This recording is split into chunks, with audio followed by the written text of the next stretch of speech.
remember saying those specific words, no. Then why would it respond if you're being impolite? Well, I mean, I think the book should be understanding that this is a bit of an odd situation, and maybe a breach in manners after almost dying and then being spoken to by a book is maybe understandable, and maybe the manners can be overlooked in light of the situation. It probably had something to do with the woman that ran away. Probably, but I wanted to talk to her, and now she's gone. Well, if you are hale enough to hallucinate, why don't you call for Ted and Ned to come down this way, as we could use the extra... Do I have to? No? Okay, good. Ugh.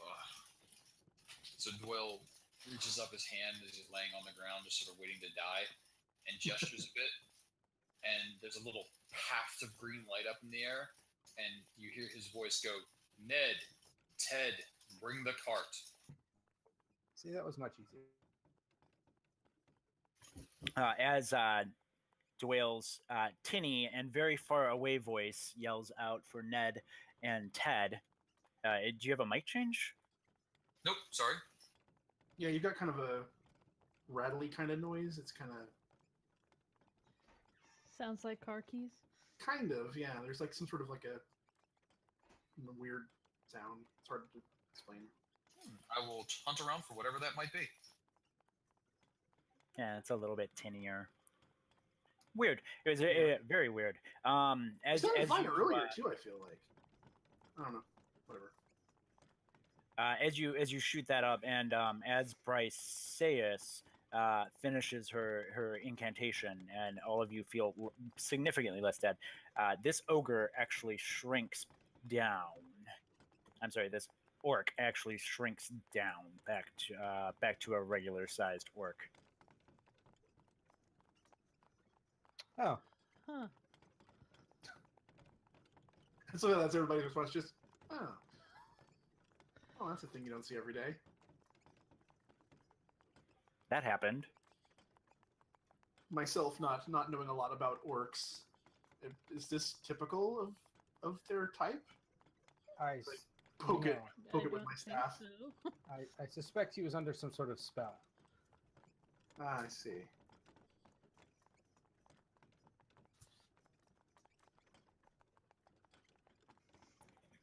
No, as you guys point and speculate wildly at this big orc who is now a regular orc. You guys do hear Ned and Ted and the cart approaching. All right, well, let's see if we can salvage anything out of the cart, and then let's get going.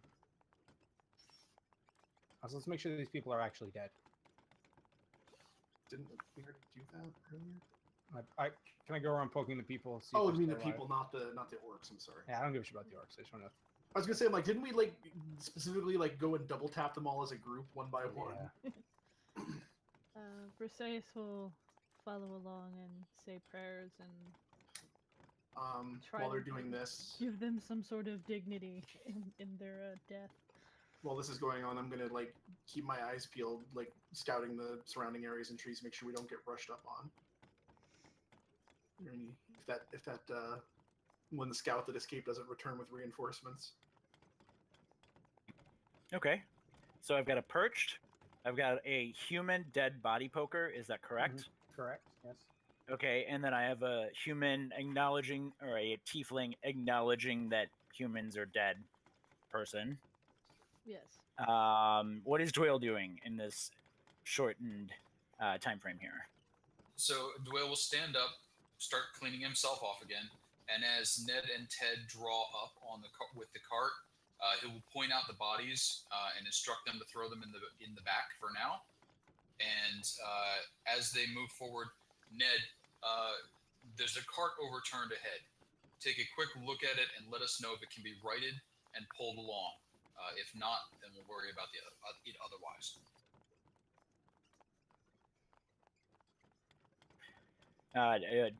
Ted and Ned kind of nod. What bodies are you pointing out to put on the cart? The orcs that are closest as they're coming up. All right, so shiny pants orc Shiny pants and orc shrinking orc. and shrinking orc at the moment. And then as we come up to the other ones, basically it's just a toss them in the back. I don't imagine the orc bodies will weigh much compared to a cartload of ore. Yeah. Speaking of cartload of ore and 2 horses, these are some pretty damn strong horses. As they keep trudging along. Ned. Well, I mean, they're pulling this much ore for this long. Ned is going to go ahead and throw bodies in the cart while Ted comes over kind of by where Felon is and is looking at the cart, kind of like walking around and mostly just shaking his head.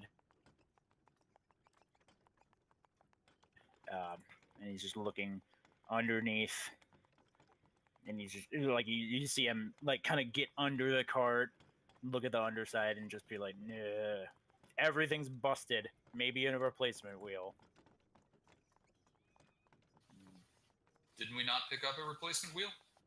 Yeah, this wheel is the only thing that's good left on this cart, besides the wood for raw scraps.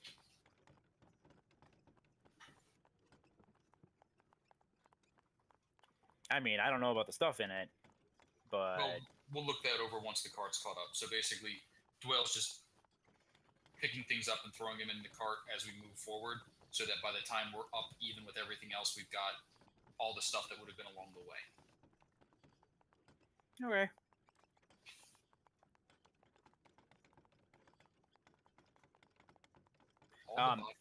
Felon, all of these bodies are dead. Mm-hmm. Bryceus, all of these bodies are definitely dead. Yes. She's gonna try to like maybe like move them so they're laying together, and if either use the tent or like they did last time, or find sheets or something to wrap them in, and just try to do what she can as best as she can with what they have. Nothing really to wrap them up in, but you can definitely shove them all into the tent area. Maybe stop them from being exposed to the weather. Nope, there's a 5th one.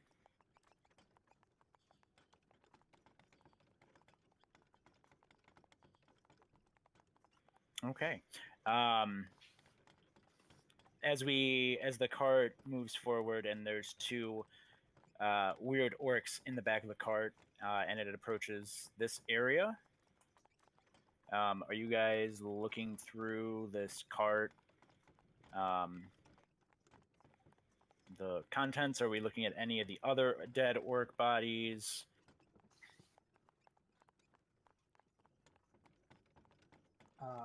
I'm looking through the contents of the cart to see if there's anything worthwhile in it. Well, you see a lot of traditional, just standard supplies, some grain. You do notice a lack of anything that has iron on it.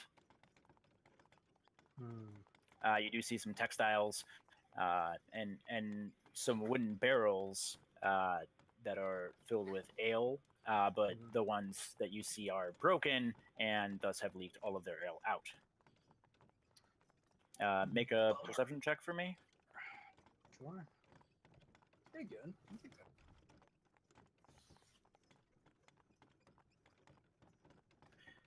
You also find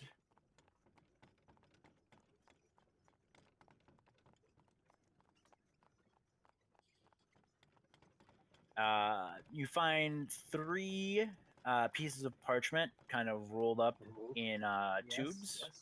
Yes.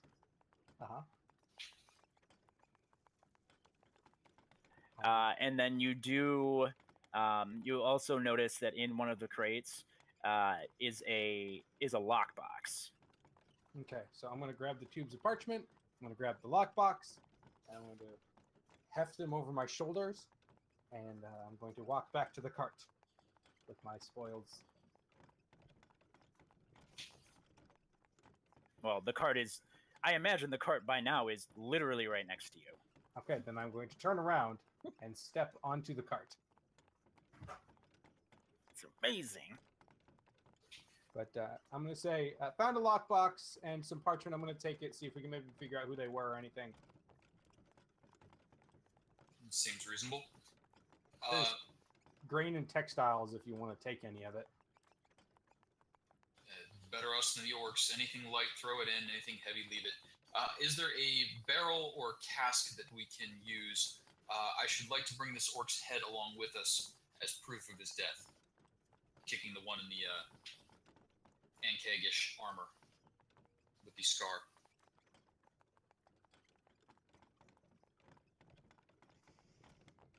Can you rerun that one by me one more time? I heard barrel. I'm sorry. So, is there a barrel that we can use to bring this orc's head along with us without making too much of a mess? I should like to have proof of his death when we arrive. I mean, there's a bottom half of a barrel that looks like it might hold. There's a little bit broken off the top, and there's no lid for it. Oh, that should work. That bounty that we read, so such and such for orc, was it per ear, per head? What did they actually wish? Jamison had it in his little portfolio. It's gonna be per head. Briseis, would you be kind enough to remove the heads of all the orcs? Sure thing. These are bad guys. She doesn't care so much. Well!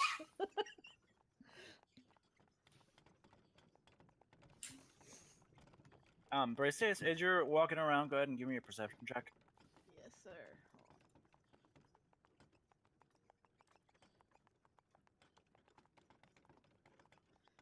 She's busy beheading things. Yeah, as you behead all of these orcs, you don't notice all that much, but they do appear to have like the same kind of craft of armor, the same kind of weapons as you've seen before. And they have heads, and you're removing them. Mm-hmm. Now, two of the orcs stood out. One who seemed somewhat decorated and was casting spells of some sort, and then the other fellow who was rather large and wore Ankagish armor. Give them an especially thorough poking with my staff and shifting about of their things to see if anything of use is on them. Okay. As you give our shrinking orc a little bit of a poking, you do notice that he has a vial of liquid strapped to his belt that has survived both him falling over and you poking him, and that his armor has also shrunk back down. He's not wearing a giant suit of plate mail that looks kind of like an Ankeg. He's just wearing stuff that looks like an Ankeg shell. It appears to be like an average humanoid size armor. Interesting.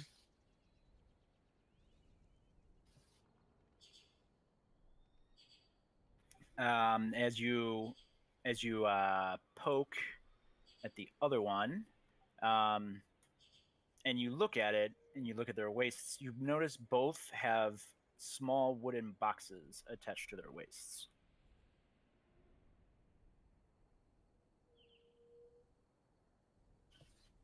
I'll take those. I don't feel like undressing an orc, but the armor seems interesting.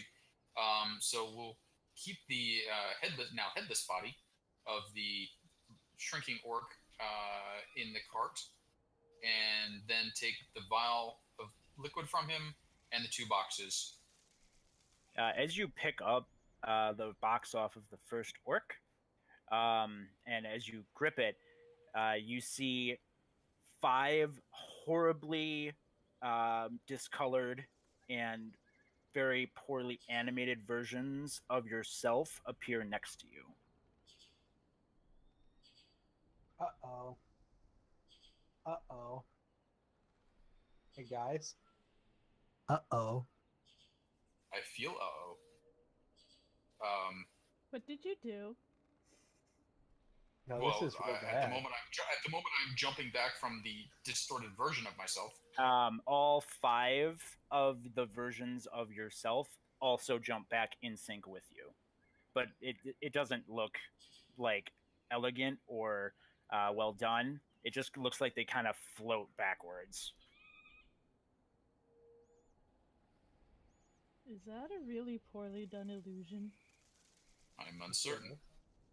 So actually, I will cast a minor illusion, a cantrip myself, of a smaller version of me in front of me. Okay. That happens. Do the poorly done doubles do the same, or do they just mime the action? They mime what you're doing. And then one version appears of you in front of you.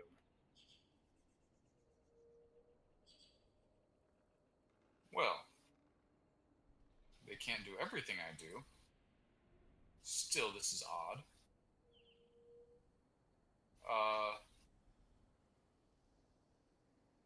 Well, in for a penny, in for a pound, I suppose. So I'll take the box off the belt, the one that I'm still kind of held onto, and then put it down on the ground and step back from the box.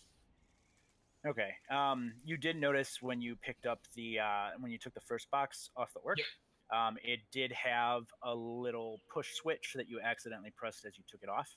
Are you choosing to push this switch or not push this switch? I'm just putting the box down without pushing the switch again. Okay. The box goes on the ground. I will turn the box over with my staff and tap the switch with my staff. You see the other 5 versions of you kind of miming, like with what looks like a badly animated stick poking at nothing on the ground. And then as you hit the switch on the box on the ground, you see another 5 of you appear where the other 5 are, but they're desynced. When you go to, if you do any other motion, the first 5 move, and then the second 5 move like 2 seconds later.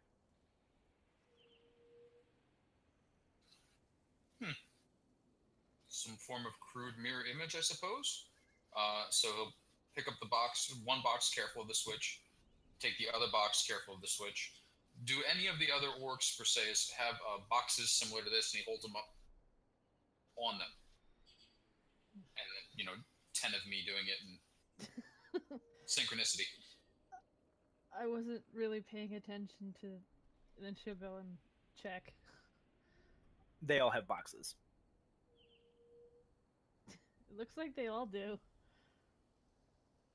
So we have orcs that have war drums that sound louder than they are, and devices that make them seem greater in number than they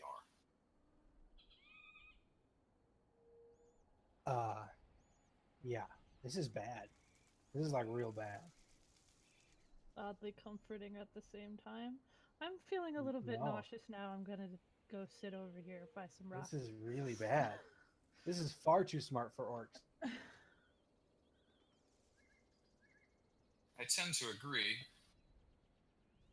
but still, these are useful devices. So Dwell will grab a box that has grain in it or some other box and dump it out from the cartons, put these in it, surround it with the textile so that the buttons can't get pushed, and then put that in the cart. Handy. As you go to put the boxes into the box, you do see that one of your sets phases out. but the other one is still existing. Phelan, when we have time, we should look into how many charges these may have. I will put the one that I've used at least twice now in the lower right.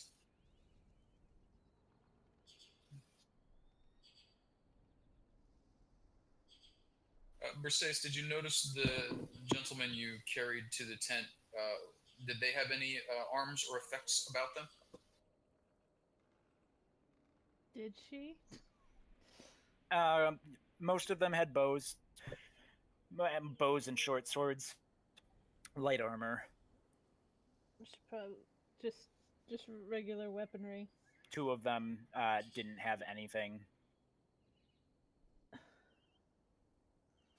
Nothing out of the ordinary.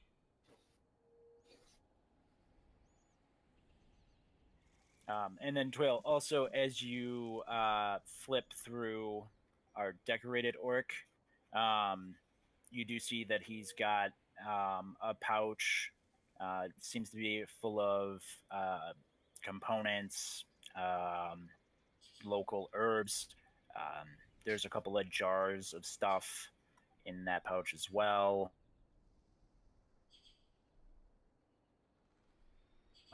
It looks, you know, orcish. Trash, rubbish, trash, rubbish, rubbish, trash, trash, rubbish. Oh, that could have been something worthwhile. Trash, rubbish, rubbish, trash.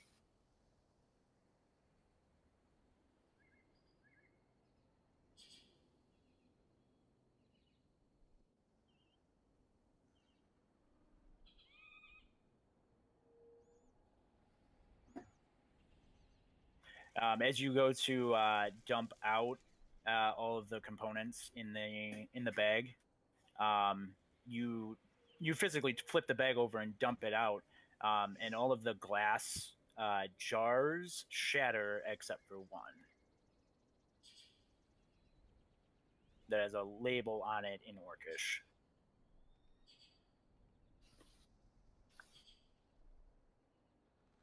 Phelan, you said you read Orcish, correct? Oh yes, absolutely. Would you know what this is? Let me see. Phelan puts it in front of himself and sort of peers at it. It vaguely says, "Smells bad, good works." So whatever this was smells bad but works well.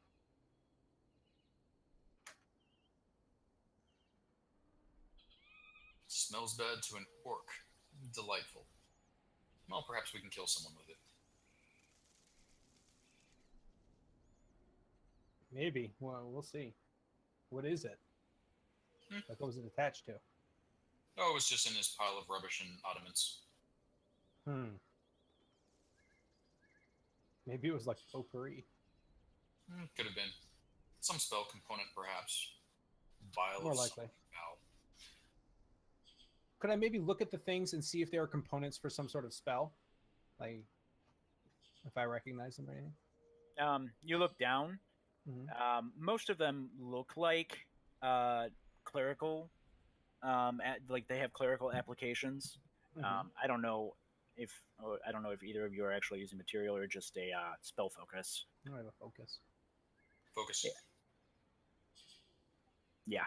And you can see that, like, if you didn't have a focus, you could actually use some of these components to do some of your spells. Mm-hmm. It looks like he just did not own a spell focus. Oh, well. Or she. Whatever it was. You guys it's never not looked at the helpful to any gender, of us. so. We don't assume gender. It's current year. So Fallon would say it's not useful to us. It's just a bunch of spell components. Unless you want some back guano. No. Okay, well, there you go. Heads of witches and charlatans. Well, you're definitely a charlatan sometimes. We'll discuss this when I'm not gloating over saving your life. Now then, is there anything else that you guys see? Oh, that young lady.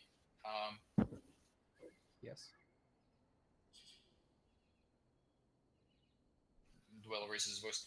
Madam will be departing shortly. If you wish to join us, make yourself known now. As you might imagine, we will be a bit on edge, so should we see the bushes rustle without an announcement, do expect some form of attack.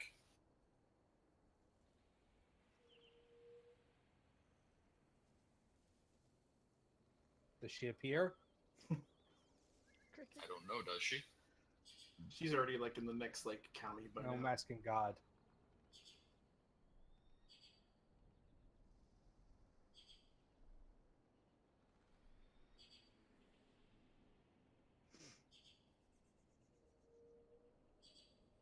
Yeah, there's no response. You as you say this, it echoes. And Cloud, Yo. you do as from your rock standing output. Yep. As you glance all around you, you see nothing. You just see a sea of green and wavy grass. You're not hearing anything. You're not seeing anything. That's good. Although with the discovery of the with all of this stuff we've just found, it's starting to feel a little less like I need to be less worried about ginormous armies marching in and more like small bands instead, maybe.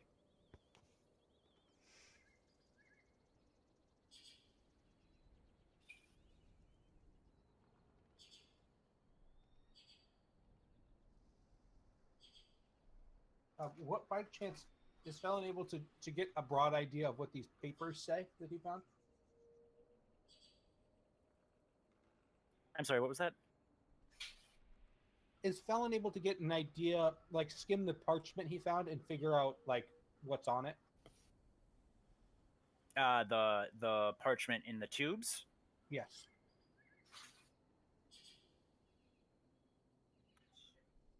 Okay. So there's 3 tubes. The first one you open has. Sorry, I'm pulling up the list. There it is. Has a copy of a spell. As you glance at it, you feel like this could be used by a lot of different people. A lot of the time in Candlekeep that you've done, you recognize this instantly as a divine spell, but your time in Candlekeep allows you to recognize it as an arcane spell as well. Useless. The second scroll that you open is much the same, but it feels a little bit more demanding as a caster.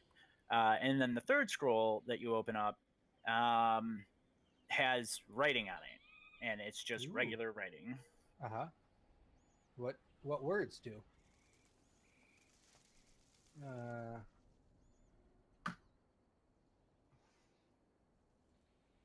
Oh, guys. Their brute force may not be the best option for this type of work, but they did come cheaper than bandits. And while I appreciate their dedication to our mission, if you can contain their efforts, their gold will go into your pockets. I've trained the one with the bone shoulders to replace your candle crafting duty, and I'll need all your efforts elsewhere. Also, your request to give them the book is denied. Oh, God. Guys! What is it now? Guys, this is really important. I read them the note. So, I think that woman is working with, like, not directly with, but is colluding in some way with the people who hired the orcs. And maybe the book that talked to me is the book that they wanted to give them, but then didn't for whatever reason. Whoever sent this cart is in league with the orcs. If we can find out who sent this cart, we'll know who's doing this.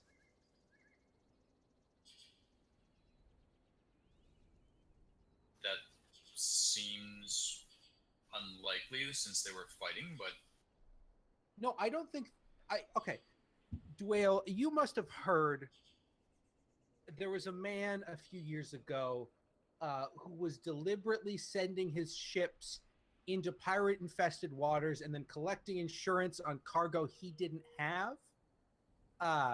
He didn't care about the soldiers, the sailors. He was sending them to die. I think that this is a situation like that. This person is hiring people with carts, deliberately loading them with things the orcs want, and then sending them out and telling the orcs where they're going to be, so then the orcs kill them and take their stuff. I don't know if it's necessarily for the insurance money in this case, but I think they clearly seem to want to be giving the orcs things that the orcs need. And they're clearly in league with them in some way. So the book that spoke to you is likely the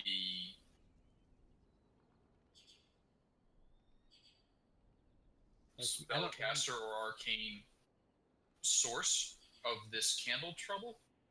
Maybe? I don't know. Well, it seems like the request to give them the book is denied. So someone was asking to give the orcs the book, and whoever wrote this note says no. I'm guessing this note was supposed to go to someone who's with the orcs, who's directly in communication with whoever hired them. Who did you find? Like they've installed someone. Who did you find the note on again? It wasn't on anyone. It was in the cart. Oh, it was in the cart. Okay. Yeah. So, so there's person X in Baldur's Gate. Person X has hired the orcs to do something, I don't know what, attack people for some reason. Then there's person Y who works for person X. Person Y is installed in with the orcs. Person X wants to communicate with person Y and does so by sending carts with notes on them, and then the carts get attacked by the orcs, and then the note gets brought to person Y who's with the orcs. I think that's what this is. This is a message that's supposed to go to whoever is with the orcs.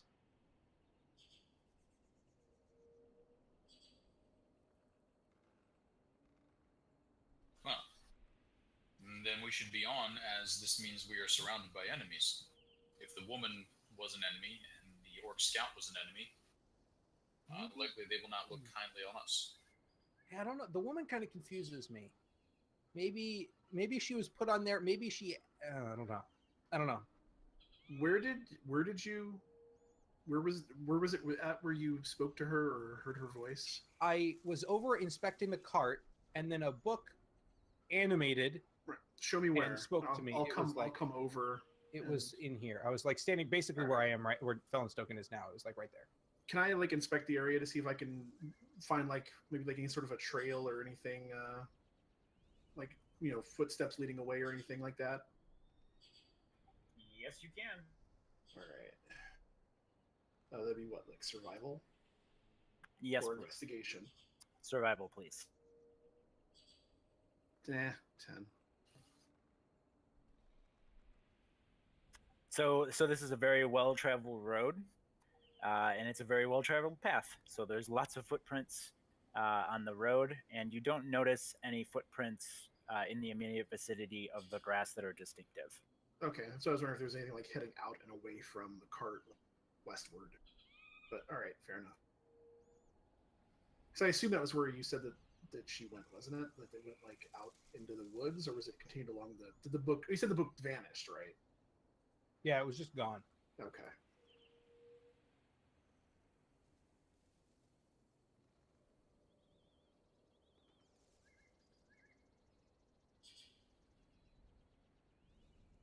Okay. Well, this is like big. Like we should get going. I feel like. I agree. Ned said, let's get the cart moving. Ned and Ted are all about the cart moving. Oh, Ned, Ted, do either of you perhaps have tools of a rather unscrupulous profession that allows you to pick locks?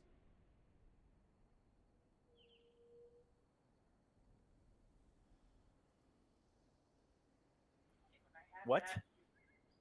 Do you have any thieves' tools, Ned or Ted? Well, no, I'm not a locksmith. If I had that and I had the skills to be using a locksmith's kit, I wouldn't be driving a cart. Not a locksmith's kit, Ned or Ted. Thieves' tools. Tools thieves use. Are you trying to call me a thief? No, I don't have any of this. I'm saying you might have been a thief in a past life before you got straight, and maybe you still had them. He just drops his side and gives you a serious look like, come on, seriously? Fine, Ned or Ted. All right, it was worth a shot. I love how it's or. They're just I interchangeable. don't know which one it is, so I just say both. All you humans look the same to me. There's some of that high elf racism we've been looking for. It's just lurking under the surface the whole time. But no, Felon will look dejected and continue looking at his scrolls. Okay. So you guys are loading up the cart and getting a walk on? Yeah. When we first get back on the cart, if I can, if there's a spot for me to post up on the cart so I can meditate for like 30 minutes so I can get my key points back. And then after that, I'll resume my my scouting duty. Okay. Those things happen. Okay. Are you guys, well, I mean, are you guys doing, well, you guys are moving. Never mind. Oh, also, were we considered to have finished leveling up to 4th after last session, or? Yeah, 4th. Okay, because I still hadn't made a decision on. I guess I'm gonna go with the mobile feat instead of ability score increase. So I've been debating on that all week and hadn't made a decision yet. No. Okay. So you guys are heading with the cart, heading back north with a barrel full of orc heads and some weird crap. All right, let's go to the map.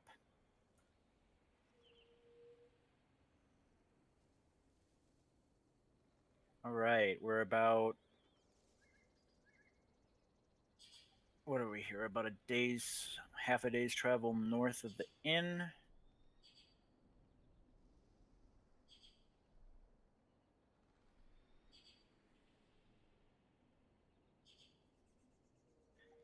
And as you guys head north,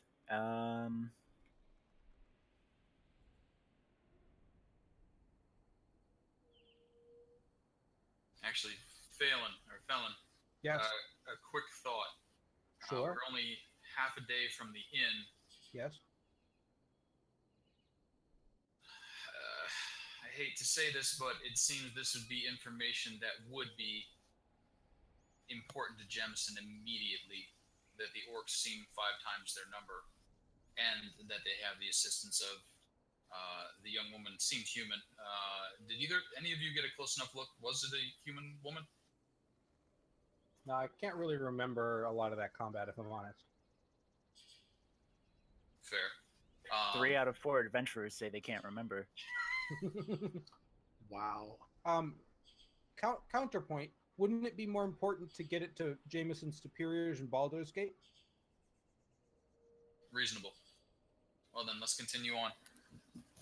Ned, Ted. What the hell just happened? Was that a reasonable discussion? Ned and Ted. Dwell's still half down. He's like bleeding still. Ned, Ted, it is possible we will be pursued by orcs. Can horses walk through a night if I provide illumination? I mean, they can walk through the night. I don't know if they'll be able to walk the next day. That might be a little taxing.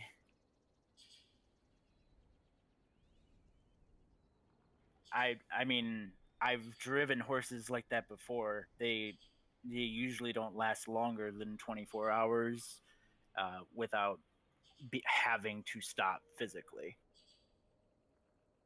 Well, shall we continue on till we find somewhere that looks defensible, at least to stop? Addressing that to Phelan and Cloud. Cloud, can you keep an eye out for such a place as we travel? As always. A place to do what? A defensible place to stop. Okay, yeah, I'll do my best. I'm kind of reading, but I'll try. What are you reading? I'm reading these scrolls. What scrolls? These scrolls, and I hold them up.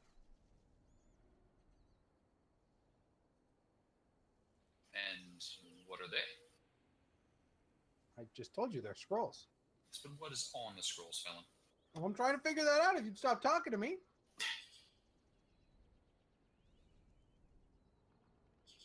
Fine.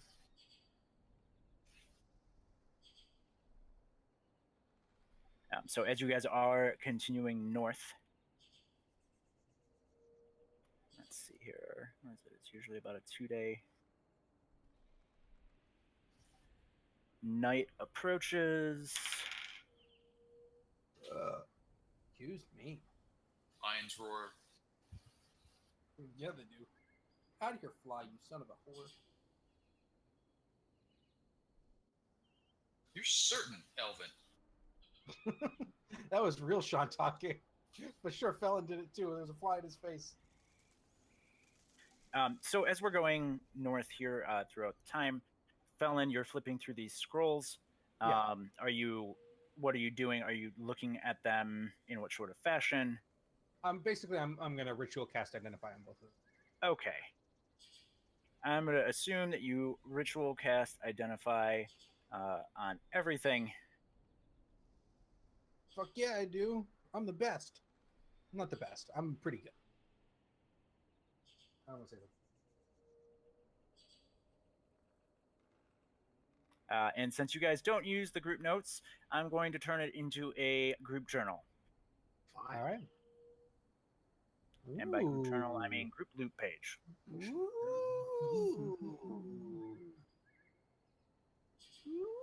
Bad smelling ointment.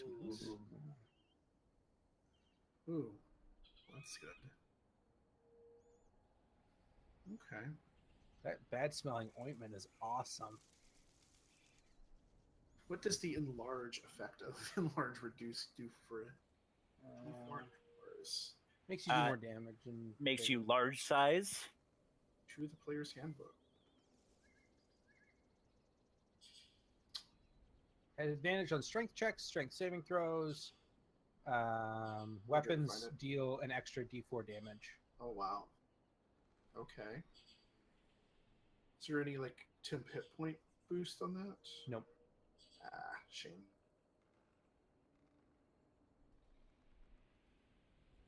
Just towering cat giant wading into combat. So I would inform Dwayne of the scrolls I had found, what they do. Interesting. Well, the web will be useful, though I cannot use it immediately, or transcribe it immediately, at least. When you transcribe a scroll, it does not like use the scroll, correct? It has not in the past, though those scrolls were created by members of my house. I'm not sure how well this will hold. I don't know how you know, your type learns spells. Well, we learn the spells rather than begging for them. Good. That's good. I like that. As you guys debate the finer points of casting and how one receives spells, whether it's through the blessing of a god or through working hard for it, you guys do come across, as you are driving the horses through the night, a little alcove kind of next to, on the coastway, pretty much the edge of Cloakwood. You do notice a defensible section of trees. Okay. Not an alcove, a yeah, let's not have that problem again. yes, that discussion. But like a kind of like a clearing. Yes, a clearing. Okay. Okay. Yeah, definitely will point that out then. Out of character, Casey, it does not consume the scroll, but you do have to pay money to do it. Got it. It's like 50 gold per level of spell you're learning. Yep. So that protection and that web scroll would be of interest to me. The other, I have no use for. Okay.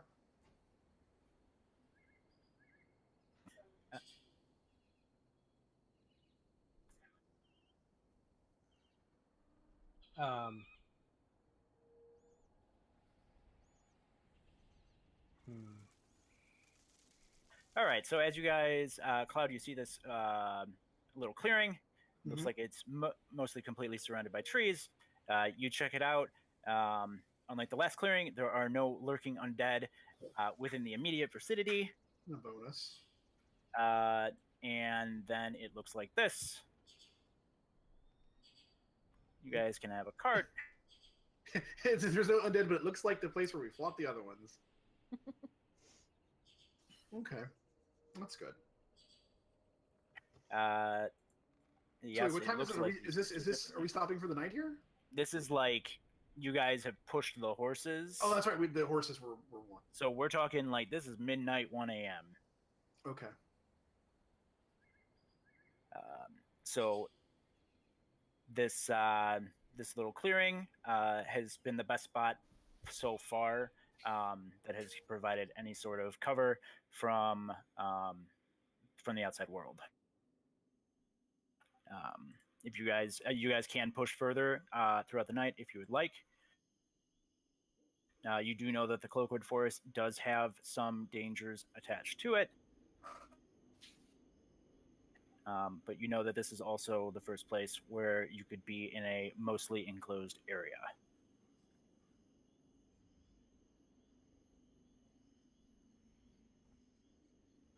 To the east, I'm sorry, to the west, the clearing does continue for about another 15 feet, but then it stops. It becomes a little bit more full of trees. So the only main visible entryway to this clearing is from the east.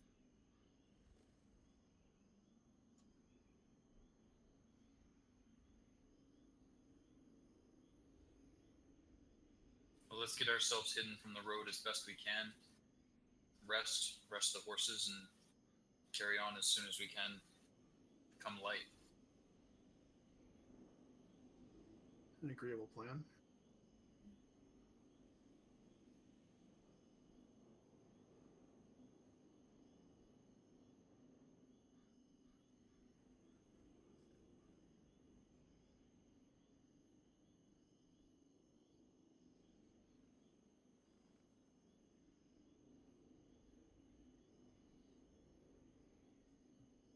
So as you guys are setting up for the night, I'm assuming that we are on the standard watch rotation. Yep. Yep. Okay. Though push back by 2 or 3 hours, whatever it is. When Felon wakes up, he's going to take some time to transcribe a few copies of that note we found, just in case something bad happens. And then he will quietly slip it into his allies' packs, so we have copies. Okay, well, Felon, you are on first watch, so that is what you are doing while doing your watch. Yep. And during my watch, if possible, I'm going to try to perch somewhere high up in like whatever the highest nearby tree is, so I can get an extra bit of vantage point from the distance. You do that. Make a perception check. Okie doke.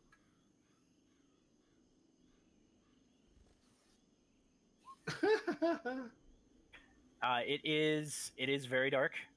Yeah. And the perch, while it gives you a better view of the road, it's still a little bit hard to see past like that 60 feet of dark vision. There's not really that much going on. The moon isn't all that full, or the moon isn't illuminating that much.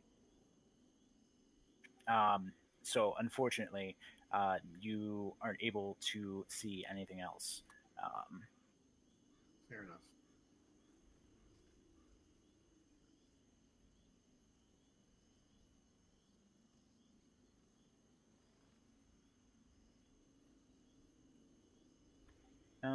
All right, and that wraps up your watch, and now we're on Dwayne. Dwayne, give me a perception check. I'm really good at these.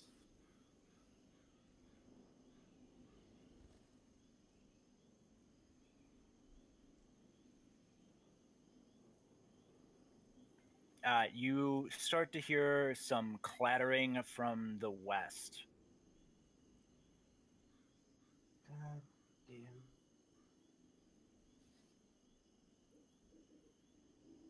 damn. And it seems to be growing a little bit louder. It's hard to make out what the sound exactly sounds like. It kind of reminds you of wind chimes knocking together. Interesting.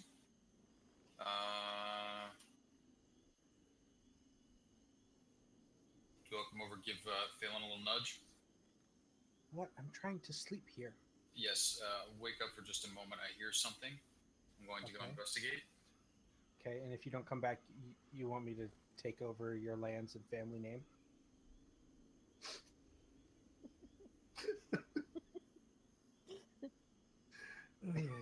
I knew that was going to be the response. As Dwayne, as you begin to move westward, you do finally hear the remainder kind of those noises. I fucking do it. As a fucking skeleton shows up out of this tree line.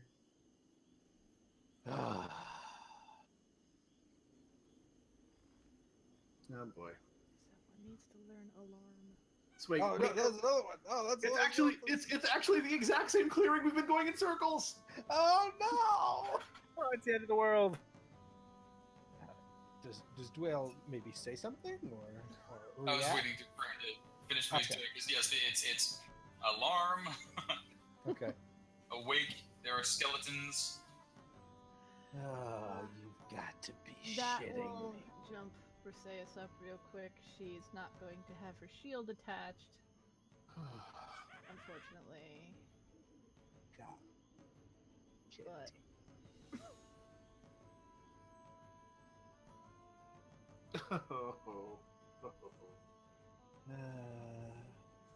Wait, so are we awake for this? we just got awoke. Oh. Alright, well, if we are woked, then so we'll do the thing. Hey!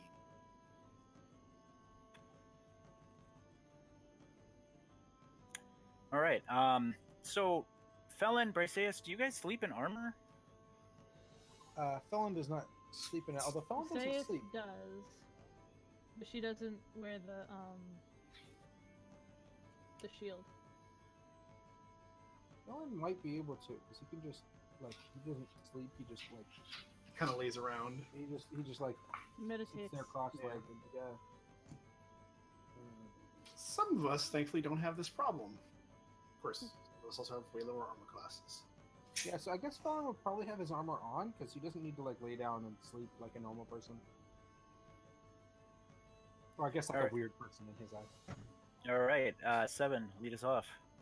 Alright. As you shuffle awake in the tree. Yep. Yeah. Probably. Yeah. Just fell asleep, draped around a branch. So there was a call of skeletons. Skeletons. So if we're awake and I'm alerted to danger, then I will roll off the branch and drop out of the tree to the ground.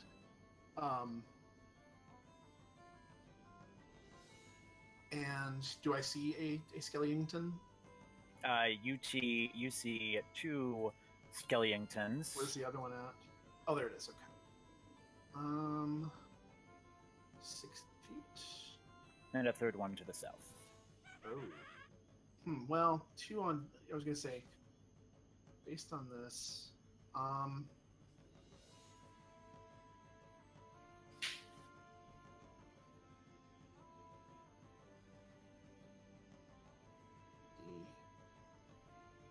get to there without needing to do anything. If I don't kick in my speed boost, how much move is going to cost me to drop out of the tree, or if any? Keep in mind, I do have slow fall now, so.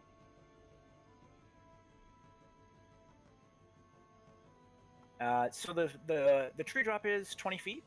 Okay. And then it's Well, I do have a Well, then climb I speed think of 22, so I mean, if I actually wanted to climb down, but I figured with the slow fall, it would kind of like a cool, just drop out and like land in a 3-point stance and prepare to dash out. All right, in that case, then I'll kick in my move speed boost. So I've got 100 feet of movement this turn. I will.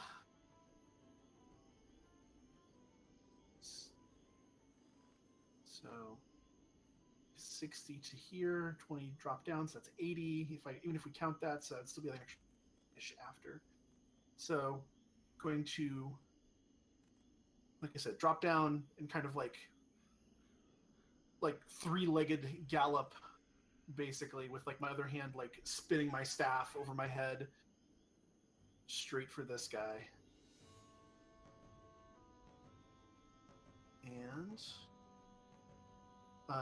no key point for this, just my regular. We didn't see that. Oh, I guess we did see that. My regular unarmed or quarterstaff unarmed combo without doing any flurry of blows. So 17. That hits. All right. For 9.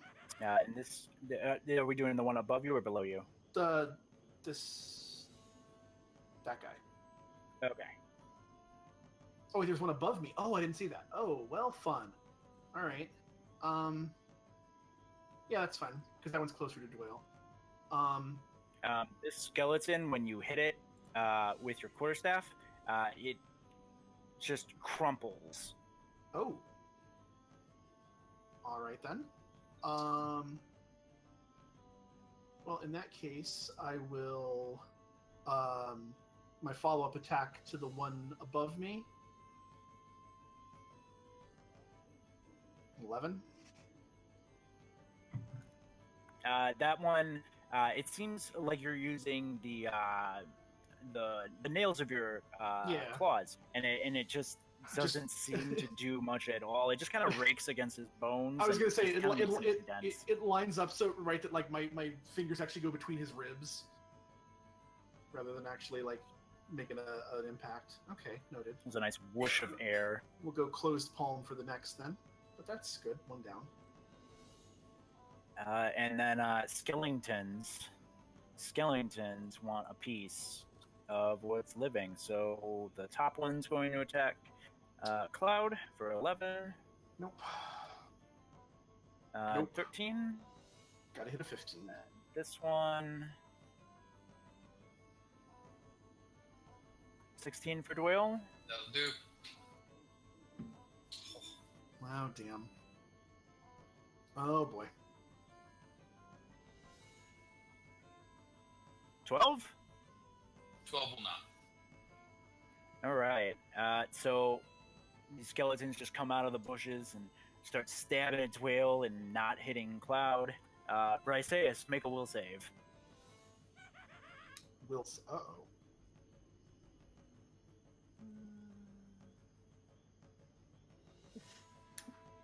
Oh, You are compelled to take aggressive action against the undead. She was gonna do that anyway, so she just kind of You went. do not have an option. I thought this was something else happening. I was like no, but aggressive action against the undead is fine. Like she was definitely gonna be aggressive towards them anyway, so like I could see her just kind of giving into that entirely, feeling it. So rolling a 1 works very well. So she and you did fail by 5 or more, so it has to be an attack with your sword. Yeah, well, she grabs the sword. It's glowing. She's going to. She has that same look in her eyes that she did the last time when they were fighting undead. Like it's something is fucked up with her when it comes to undead, and this has just made it worse. So she's just going to scream and rush this way and attack at Oh jeez. this guy. This is a side of her Cloud has not seen before, and like whipped my head around at the scream, like a little worried, watching her like charging in, frenzied. Pretty much frenzied, yeah. Just completely ignoring her shield. Yeah, and as you completely just flip out and come after the skeleton, Yeah, and it just cuts into the skeleton. It looks like just like a knife just shining through the skeleton as your sword starts to beam out even more light. Also, have inspiration for that description. Also, Cloud, have inspiration for doing cool jumps off of a tree. Oh, hell yeah. Doyle, as this mad woman approaches and stands next to you, what do you do? Kill her. Wait, did that skeleton fall down dead? Or is It he did still- not. Did not. Okay. So Dwell's just standing there, shaking blood coming out of the short sword wound. It's like, my pajamas. Priorities, Dwayne. Priorities. And then he'll step there and burning hands up on the angle. So that guy and that guy. And And probably me. I think that guy. No, I think I can avoid you. That would be good. No, I think Right about. Wait, where am I? that big No, guy, just- that guy just- there's too far. Sorry, just the two. No, it's a 15. Either way, I'll hit what I can. Don't hit Cloud. Much appreciated. But we didn't project my pajamas.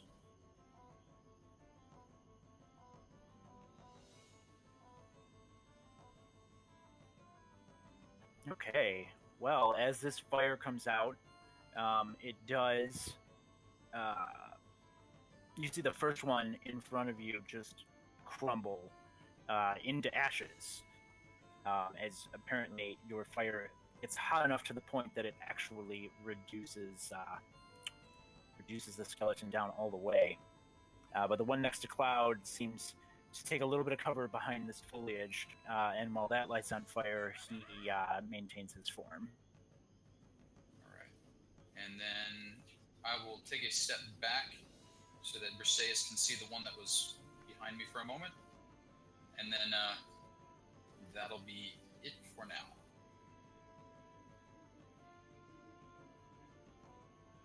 And as Dwayne steps away and you see this flash of light that probably wakes you up just a little bit more, Felon, what do you do? Felon mumbles, "Oh, come the fuck on!" And then he's going to Sacred Flame this guy. Whoop. 3 damage if he doesn't fail or pass. Dude, why are you still using Sacred Flame? Because I want to cast 2 spells in a turn. All right, well, you get him. 3 damage. Eat it. And then I'm going to cast Spiritual Weapon right here. And I'm going to use the book that appears to smack this guy. Boop. I really hope a 23 hits. And if it does, he takes 11 damage. Yes, it is his cart.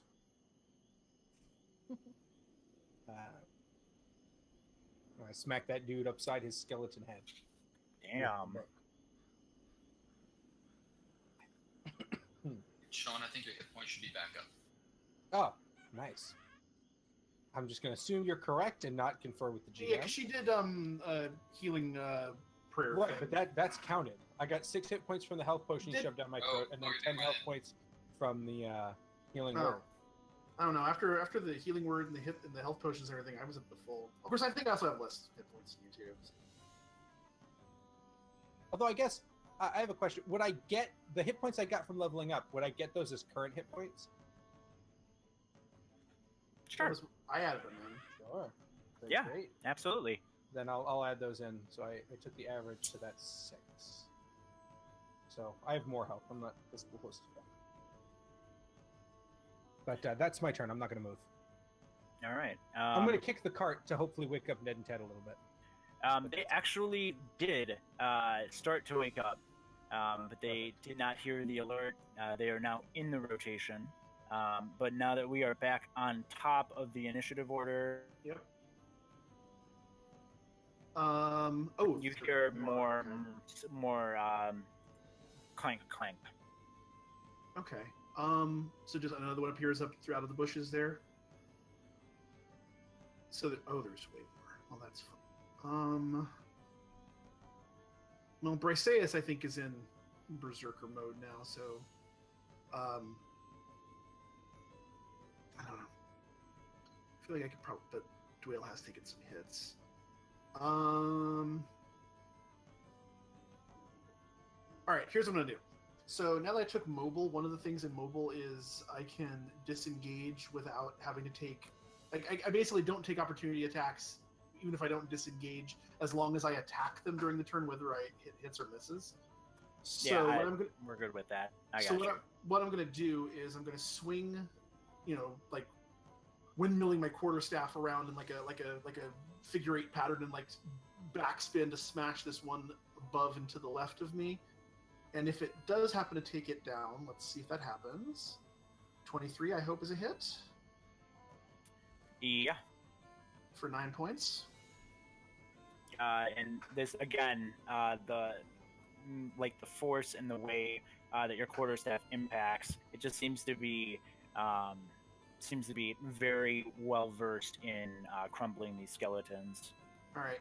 So when that happens, I'll give a quick point at the other one, this guy up here, and I'll yell to Felon, handle that one. I'll help down, and I'll basically turn and got it, dash and kind of vault over this corpse and use my follow-up unarmed attack against the one on Dwayne. God, missing all my unarms. Yep, you still don't have exactly where your claws line up with the rib cage. Yeah, I'm just still not synced. That's fine. So that's my turn. This skeleton,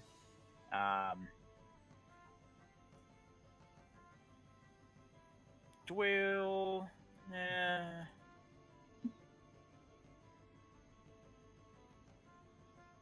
kind of steps forward and then takes a poke at Briseus, and maybe recognizing her hatred of it. No. And it doesn't. The one to the left of Cloud stabs at Cloud, and the one to the left of Dwayne stabs at Dwayne. Oh, nice.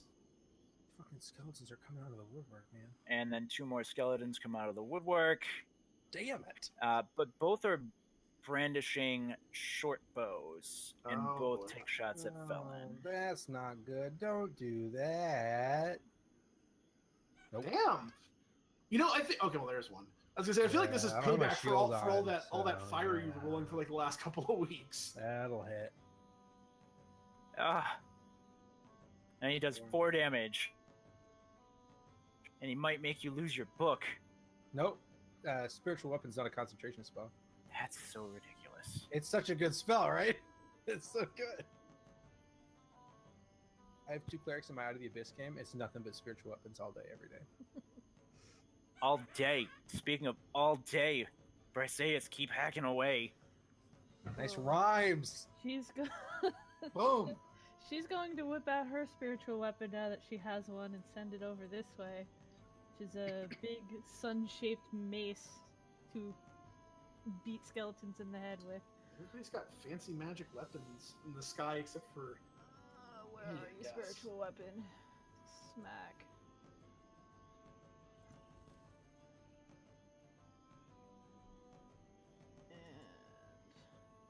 She's going to angrily smack at the guy in front of her. Or not. Yeah. That's your hatred blinds you. So she was smacking this guy with the mace. And he definitely takes that force damage with that mace. Seems like he doesn't like it at all. Dwayne, suddenly skeletons. What do you do? Madame, if these are minions of yours, you have earned my ire. And then more fire. This fucking rhymes though. Like, goddamn.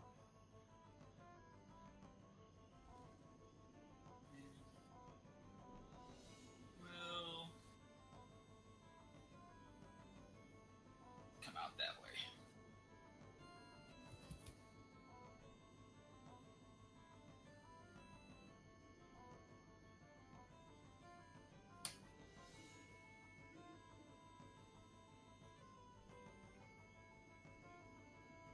Where's this cone going? It's going out this way, so spreading to him. Okay. We get out that way.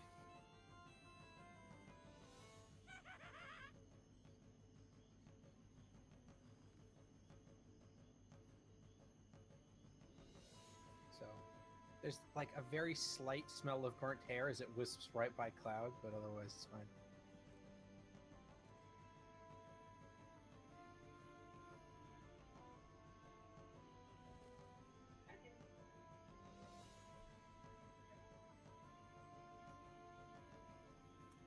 So as your hands burn and they shoot fire out, this top skeleton, maybe using Cloud as a bit of cover, and you don't want to exactly burn him, dodges the brunt of your attack, but the one in front just takes full force fire. Well, I don't want to be seen burning him.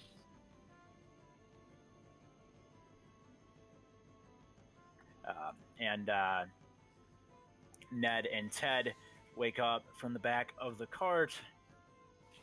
They are not wearing armor, but they are next to their bows. There we go. All right, Ned or Ted. The second one was okay. And Ned and Ted both launch kind of at the one to the most north. That's a sentence. North.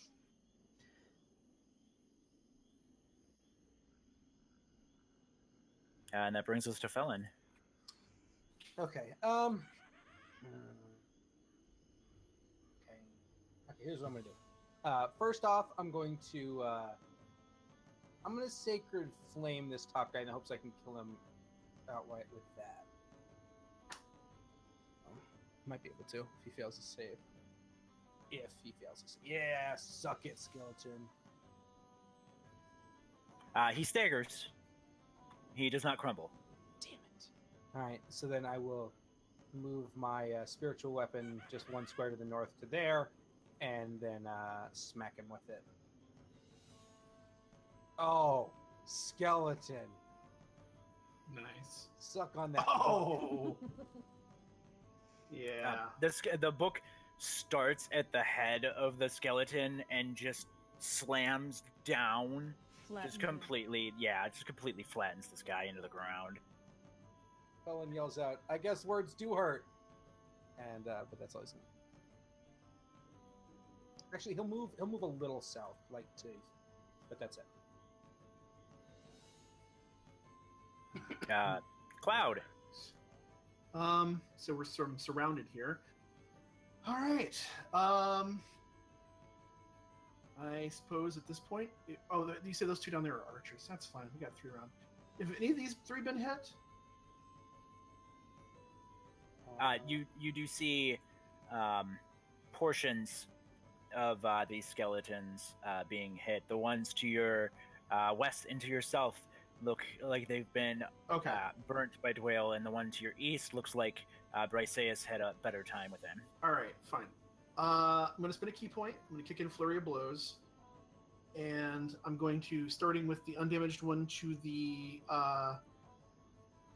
east, I'm going to quarterstaff that and see how we go from there. Just turn into a whirling dervish of staff blows and feet and fists. 12?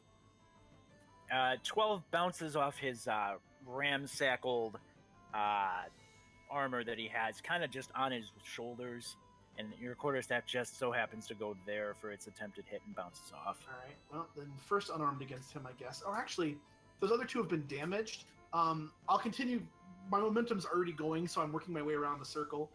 So one unarmed against the one to the south. 14? Yep.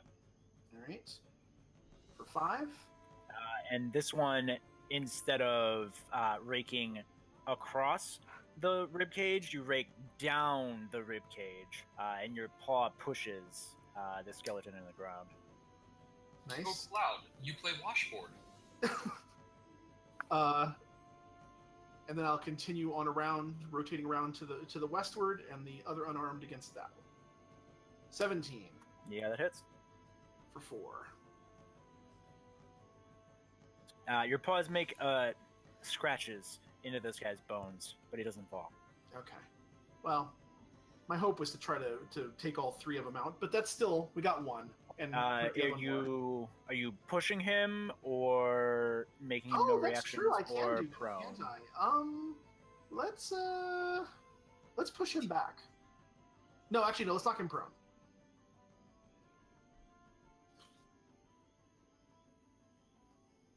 Okay. And seeing that these two are probably have this guy boxed in pretty well, and the other one's knocked down, I'm going to head down to these guys. Okay. That's my turn. Skellington, this guy is going to very slowly shake himself back up and get all the status effects. And then he will attack Briseus. Let me double check. Yes. Without your shield, probably, yeah. So he will deal 4 damage. This one will turn to attack Dwayne. Yep, matched it. Oh. And this one's got a nice taste for blood.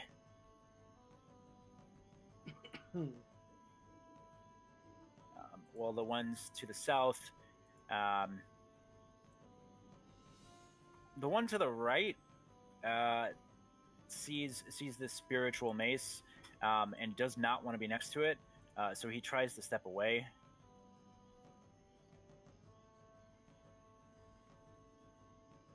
Any reactions?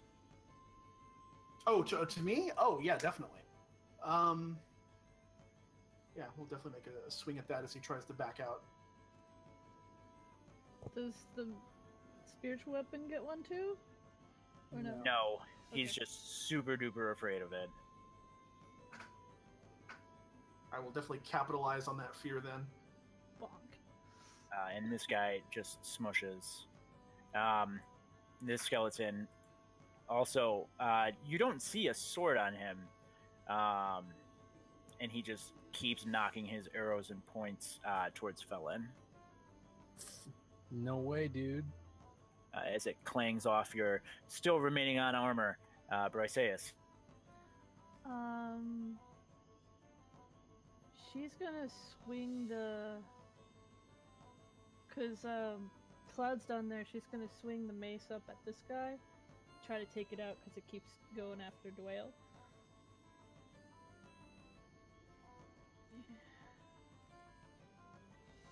Or not. She tried. And she will hacks at it too.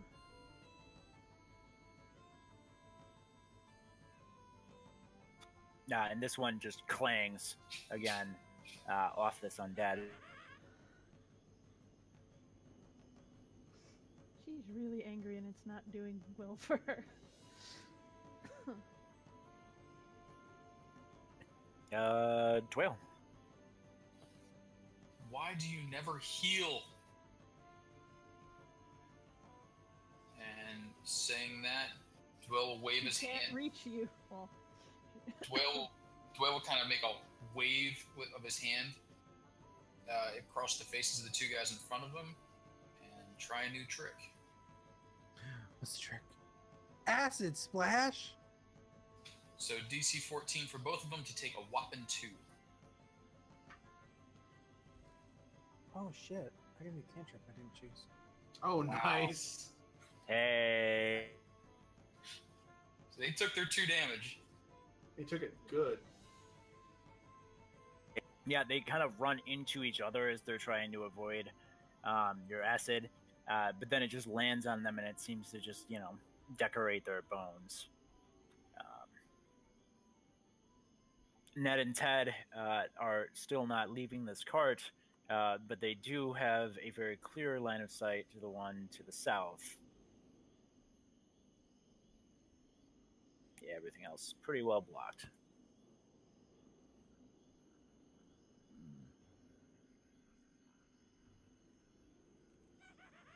That's one.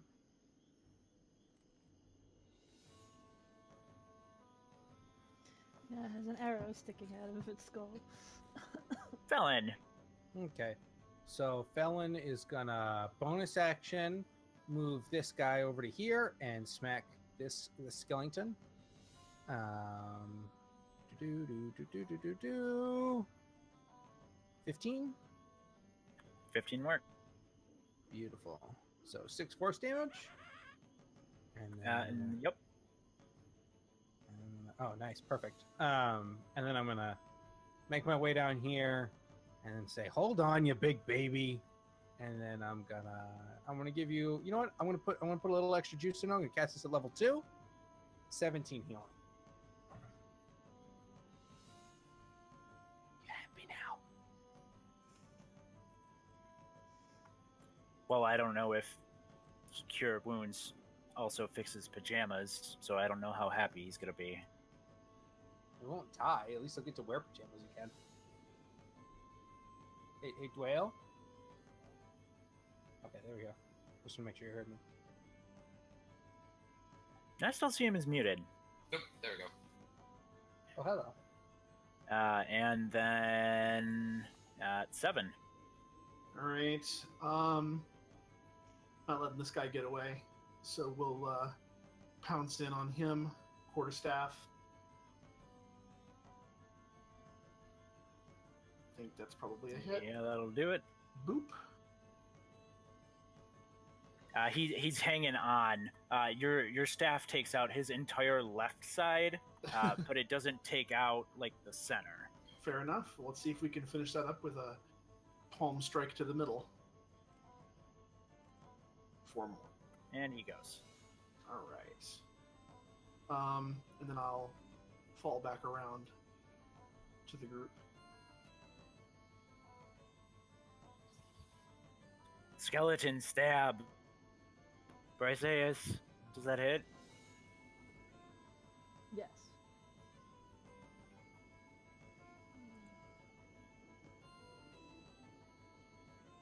All right.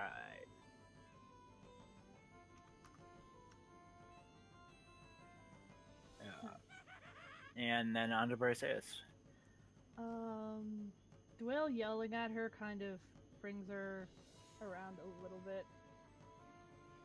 Like, it kind of like shocks, like surprises her a little, because she was just thinking kill these things, and like sort of forgot that she's supposed to be protecting people, and that upset her a bit. And it seems like she's still pretty upset about it. But she still has the spiritual weapon too, before I forget. Ugh.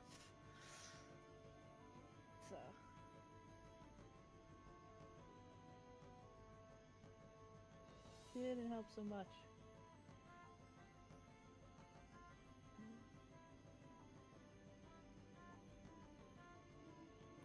All right, and with that, you still see Briseus try to shake out of it, but is still not in the groove here. So Dwayne.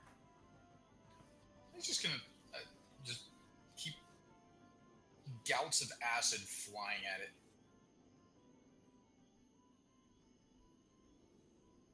Die and melt, you little. Or not.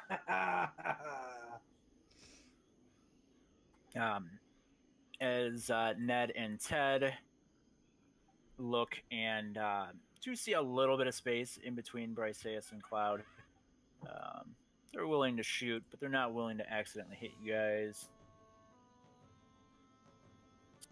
So their shots just go way over all of your heads. Like Cloud, you couldn't even pick that out of the air if you tried as a reaction. It's the thought that counts. Felon. Is it though? Felon's gonna. They're trying. Shh. Felon's gonna move. Actually, he's not gonna move. He doesn't need to move. He's gonna Sacred Flame that guy in the middle there. Oh, that's big damage. He's probably passed the save. And he does not. And you burn him, and he's burning from the inside out. And then his legs fall off, but he's still moving. Okay. Now I will bring in the spiritual weapon for the killing blow. Ooh, that probably doesn't hit though. Yeah, it glances off of his shoulder, and then Seven is standing there with a remaining half of a skeleton On fire. on fire. All right, so I will do my best. On fire. I will do my best to put it out by repeatedly beating it until it drops to the ground, and then continuing to beat it until it is no longer burning. Oh, whoops, that's the wrong. Did I close out? No, there's my character sheet. Okay, you smush the skeleton. He is extra smushed. Just keep beating it until the flames go out, and I'm like, that's what you were hoping to do, yes? And that's how you prevent forest fires. Yep. Briseis is starting to like spin around and look around, just Instead of Smokey the Bear, it's Cloudy see the if there's Tabaxi. any other skeletons or undead or gross things around. Even stomp around and like look for them. No more undeads appear. And as soon as Cloud kind of puts that one down in the ground, your sword stops shining as brightly, and it kind of releases its compulsion on you.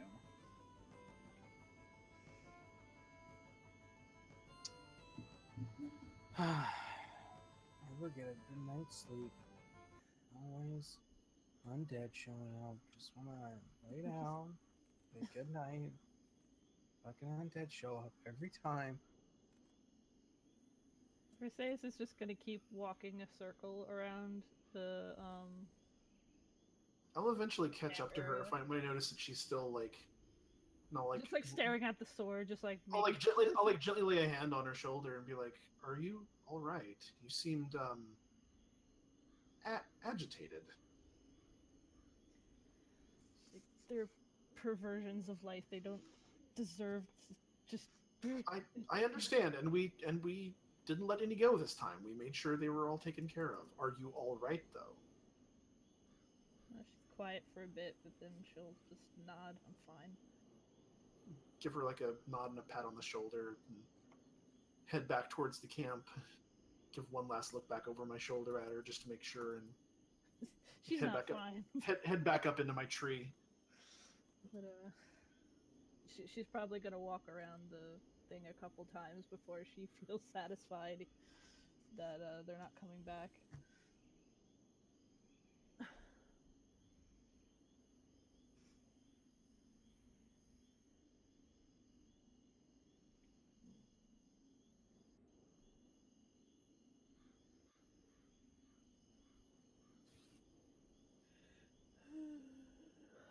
So as you guys have this conversation, and Briseis is making laps, Cloud and Briseis both give me medicine checks, and then Dwayne give me a perception check.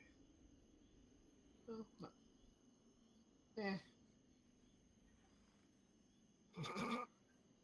Yeah, Dwayne, human. you definitely don't hear any other footsteps. But on the plus side, you also don't hear any more wind chime-like sounds. Goodness for that. Cloud, you can tell that these skeletons were humanoid. Briseis, I was pretty sure about that. all of the bone structures of these skeletons, at least the ones that are still in mostly intact forms, very strongly remind you of the make and build up and body build of orcs. Ooh. When she's satisfied, after she makes a couple rounds around the camp, she'll come and bring that news. It's like I'm pretty sure they were orcs once.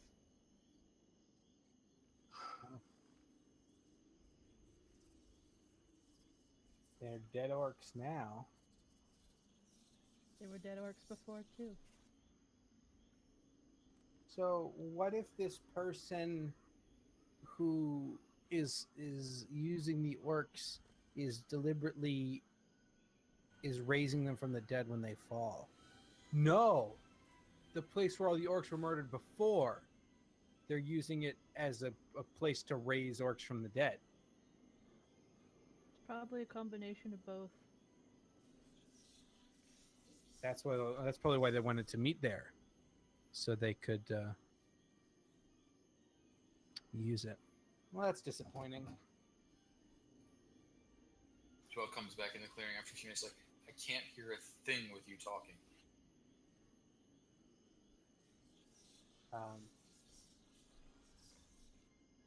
I'd say it's sorry. I was sorry, but I'd be lying.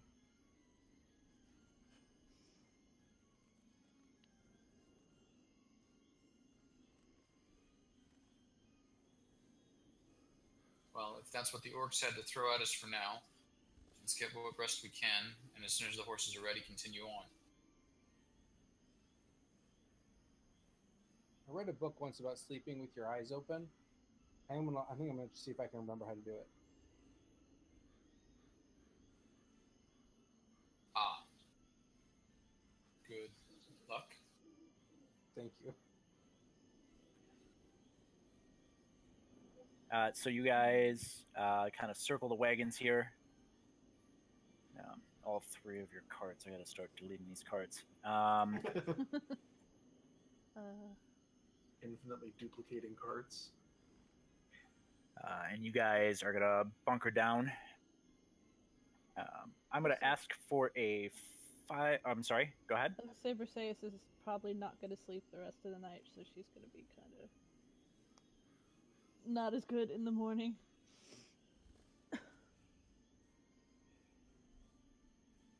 All right. So I will say that you guys can tack on an extra 2 hours to your long rest, and you guys can have the full long rest if you want to. When I come back, I will roll to see if anything else happens. But otherwise, you guys will be able to continue at, well, I think it's going to be 11 a.m. because you guys pushed super hard through the night. So everybody okay with like a 5-minute recess? Sure. Yep. Go for me. Absolutely. Okay. All right, I'll be right back.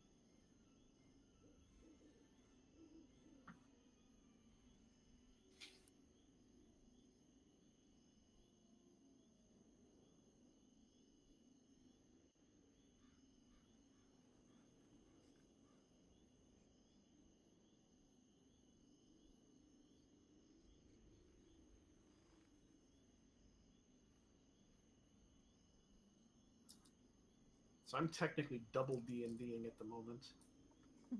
I got an alpha like test code for that Idle Champions of the Realms thing that they're putting out. Cool. It's like a clicker game. So I've got that running in a window, like idly Clicking as you go. clicking around and fighting endless streams of gnolls and wolves and bandits and stuff on like the road in the realms while we're smashing skeletons.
My God, I just realized I think that was the only fight that's happened so far where I didn't get hit.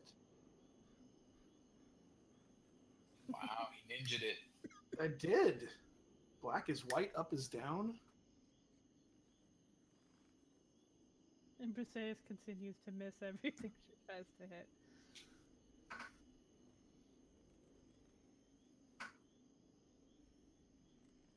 And you did get to use all kinds of cool monk skills too. Yeah.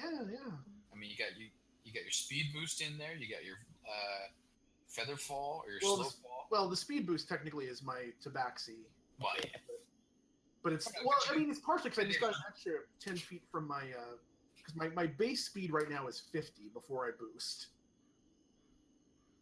Because it's an extra 10 feet from monk and an extra 10 feet now from mobile. Yeah, that's not ridiculous. No, not at all.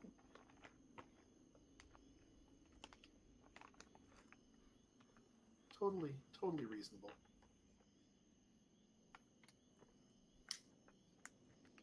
And as long as I attack somebody, I can disengage at will with them and not get hit. Nice.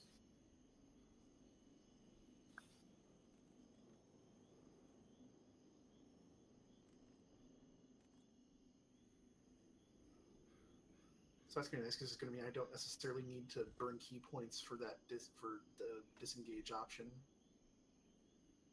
as a bonus action.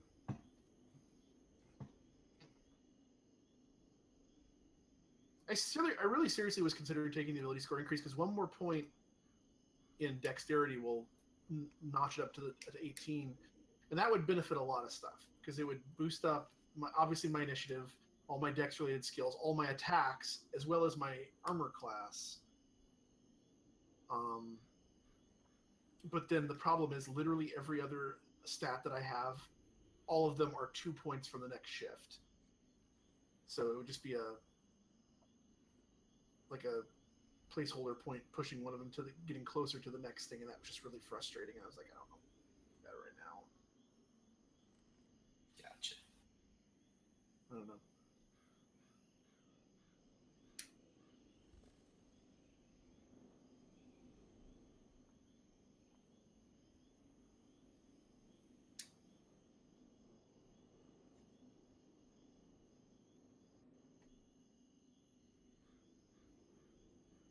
I have returned. Welcome back. Yay! He's here. I come bearing popsicle.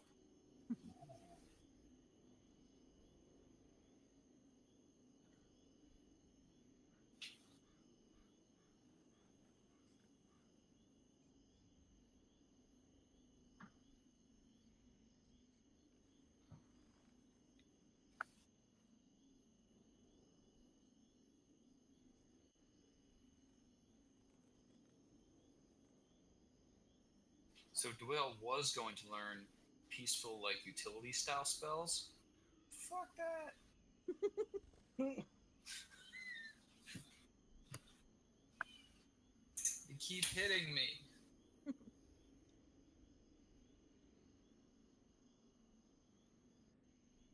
When do I learn Stone Skin?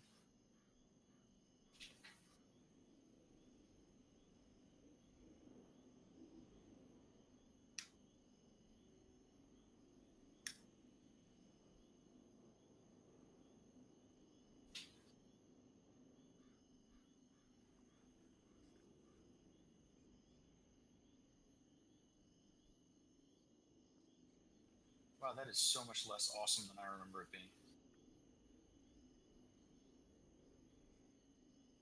What, Stone Skin? Yeah, Yeah, I might have got a nerf for 5th.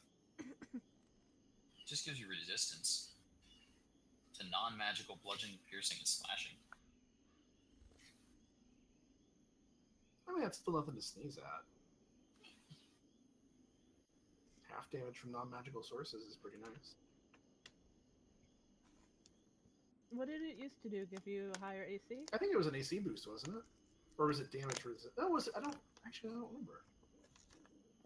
We went through a couple of changes because now I'm starting to forget what it was. Yeah, I'm gonna go check. See what friend internet says. All right, Stone Skin 3.5 'Cause I remember, like, what was it, bark skin or something like that? Okay, so Stone Skin in 3.5 was warded creature gains resistance to blows, cuts, and slashes. You gain damage resistance of 10. Can only be overcome with adamantine. So even magical, you still have damage resistance against. Yeah. Ignores the first 10 points of damage takes from each weapon. That's pretty. Yeah, that's a lot more powerful. Yeah, that's sort of what I remember was it. Wait. But is there with that? Is it just for the duration of the spell? Yes, I mean it's a 1 hour now. Okay, see, the way it was back then, it was 10 minutes per level, or until it had prevented a total of 10 points of damage per caster level. At which point it would go away. Right. But I mean, it was also a 5th level druid spell, 4th level wizard or sorcerer, Yeah, 6th level strength domain, 6th level earth domain. Eh. I wonder what it was in 2nd edition. Let's see if that info is out there. So I guess if you are an abjurer, abjurers get that shield. I mean, I guess it depends. Like, that's a nerf, but like, it might not be a nerf depending on like how damage gets dealt. Right. You know what I mean? True.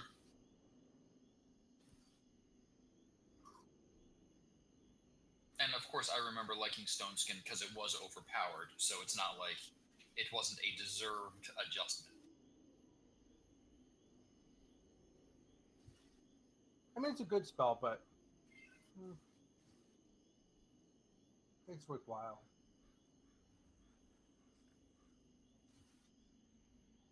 I'd say the biggest nerf is probably that you're more likely to come against something that's doing magical weapon damage to you in 5th edition than you are to come against an adamantine weapon in like 3rd edition systems. True. You can't find the exact verbiage for how it works. Although the upper limit on how much it can prevent is really nice. Mm-hmm. Yeah, the upper limit capped out at 150 points total. So yeah, you have to be 15th level to even get that much. Right. What busted ass spell are we talking about now? Stone Skin in Stone 3rd Skin edition. in past editions. Oh, yeah. Good old past editions of stuff and things. All right, so after you guys wake up from your wind chime nap, you guys can proceed north. Do you have any idea how far it is to Baldur's Gate, like in terms of days of travel? And if you guys continue at the regular pace that you're going, sorry, I'm trying to do math in my head. You should arrive late night tonight. Nice. Let's go hard, dudes. And lady. Well, ladies can be dudes, so dudes.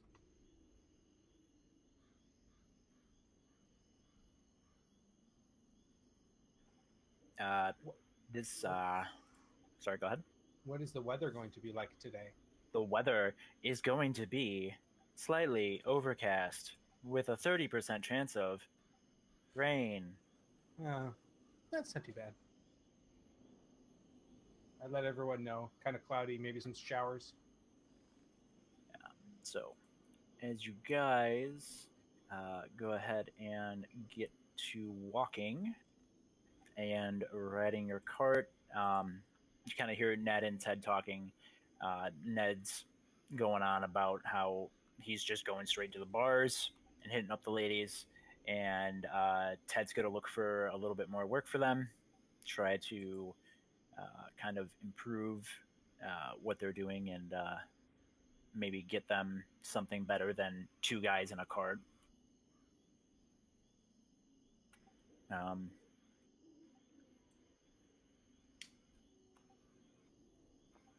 So on those travels,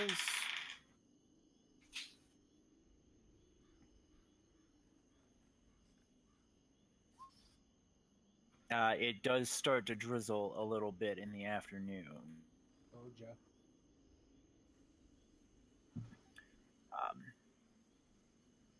Ned and Ted are kind of bitching about it, and Ted's bringing up the fact that this could actually be a turning point and not having to drive a cart all the way. What's really changed about your guys' reasons for visiting Baldur's Gate? I know originally it was to drive this cart of Orapir. I mean, is that really is that the page that we're on here, or has this grown into something more for your characters personally?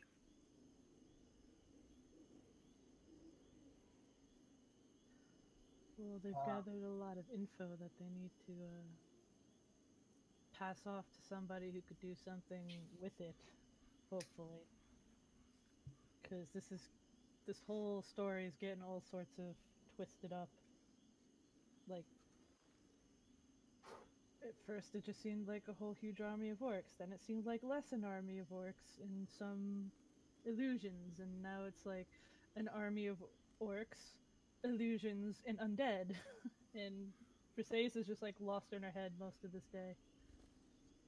Not really talking to anybody. I was gonna say, while I'm doing my advanced scouting and stuff, every time I circle back to the wagon to, like, you know, report in or to check in on them, like, I'm keeping an eye on her, not saying anything, but definitely concerned.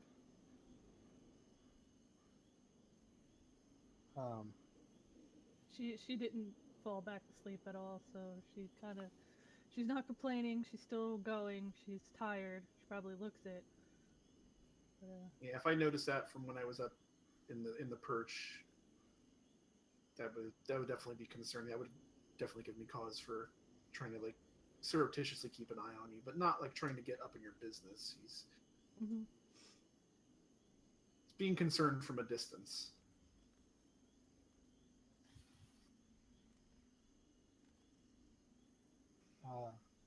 Felon is like Briseis is interested in like delivering the information we found and potentially uncovering, getting to the bottom of this mystery. He's also excited from a personal reason because like he's never been to like a big city like Baldur's Gate, so he's pretty excited to see it and see how it lives up to the things he's read about it and all of that.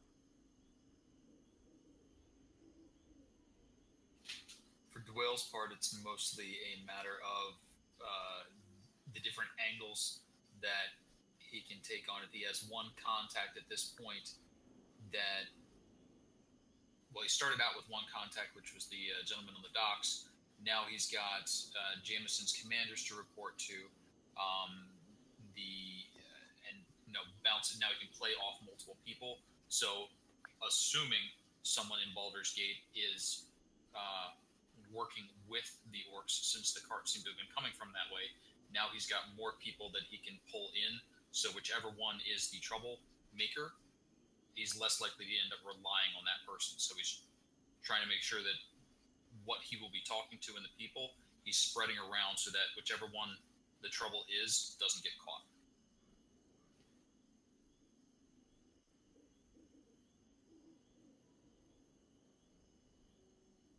And of course, making a list of all the clothing he's going to need to buy. Pajamas now topping that list.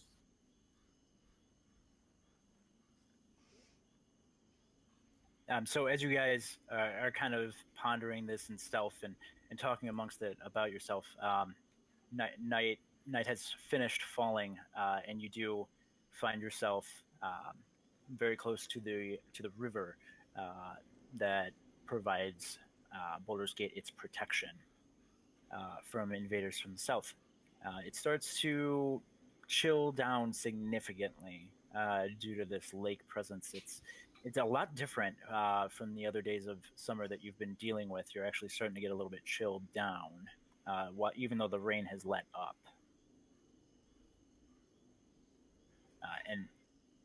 And as you approach this bridge,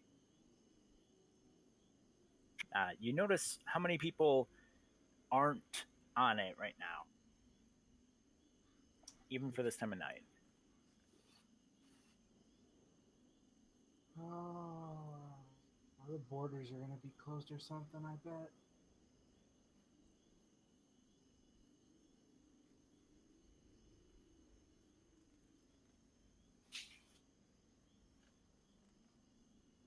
Let's see.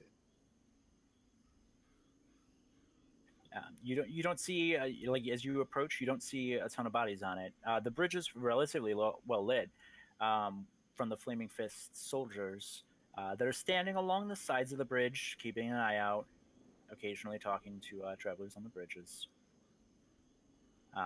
At the very front of the southern entrance, there's a large presence of Flaming Fist.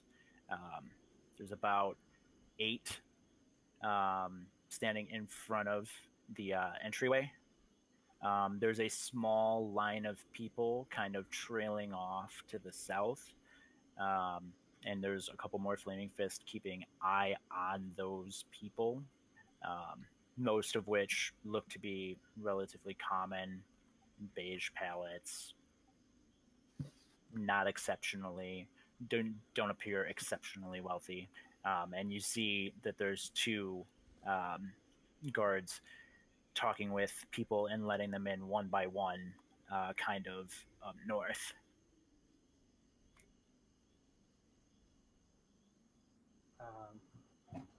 Felon pulls out the paperwork we were given by the captain. Forms we were forced to fill out in triplicate and all that. Okay. Are you guys getting in line? Are you guys approaching the bridge? Oh, we get in line at the front. I was going to say, does Dwayne wait in line? That's where the noblemen get in line, at the front.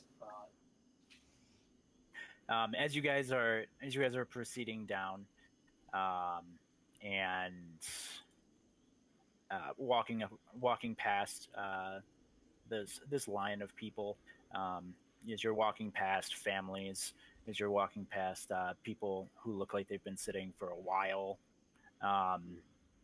you do see, as you are approaching that front part, you see one of the people who are one of the Flaming Fists who are questioning at the front kind of raise his hand up and flag over one of the guards of the line, and that guard escorts the person they were interviewing up north to that small little building that you can see to the north.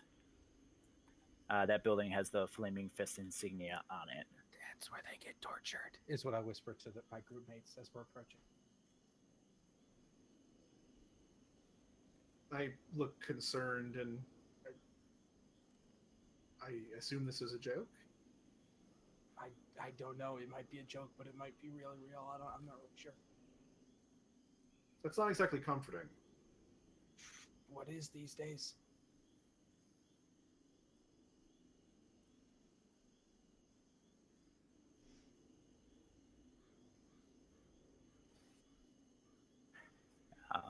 So as you guys roll, they've started questioning a first person.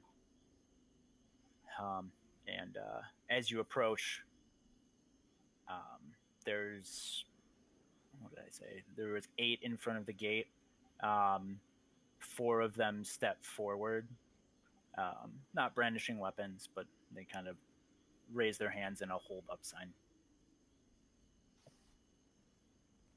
Dwell will walk alongside the cart, take the cask that's got the orc heads in it, swing it down, bang on the ground.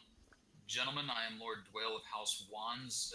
Captain Jamison should have sent word ahead, and I have some orc heads and information to turn in.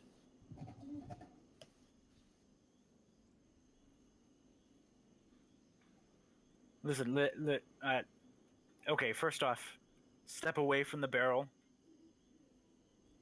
I understand, of course, that you're proclaiming to be a lord, but I'm going to need you to back up. And 2 of them kind of come over and look into the barrel. Once they see that it's orc heads, they kind of step away from it.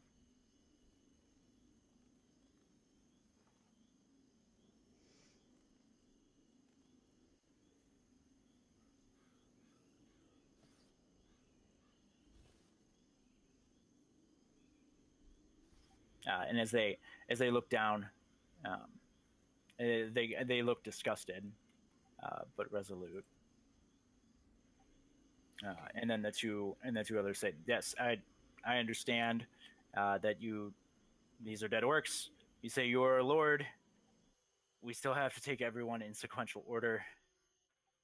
If there's any grievances to be filed, you will do so. But we still have to follow up." And you said Jameson? Jameson. I believe I have some documentation that will support our story. And I open my manila file folder and pull out the forms we were asked to supply in triplicate and hand them over to the gentleman. And I do understand that it must be done in sequence. If you have any other noblemen here or anyone else acting on the Burning Hand business, we will certainly step behind them. And the guy who's been addressing you looks at you and looks exhausted. He looks like he's done kind of talking about this. He looks at Felon and says, "This is all right. This is the paperwork that Jameson," and he starts flipping through it. And he kind of sighs. He's like, "Yeah, this looks like what Jameson would say." And nobody fucking fills this shit out.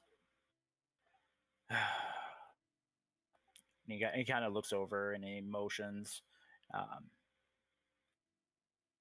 to another guard, and that guard starts to run along the bridge. And he says, "Listen, I understand that you have this. For now, if you could please step back into the line. We have a lot of work. We have a lot of people to process here, and if you people are a special exception, we'll get to that. But for right now, I've got a line of people who have all been standing here, and understood. You've sent the runner. That is all that needed to happen."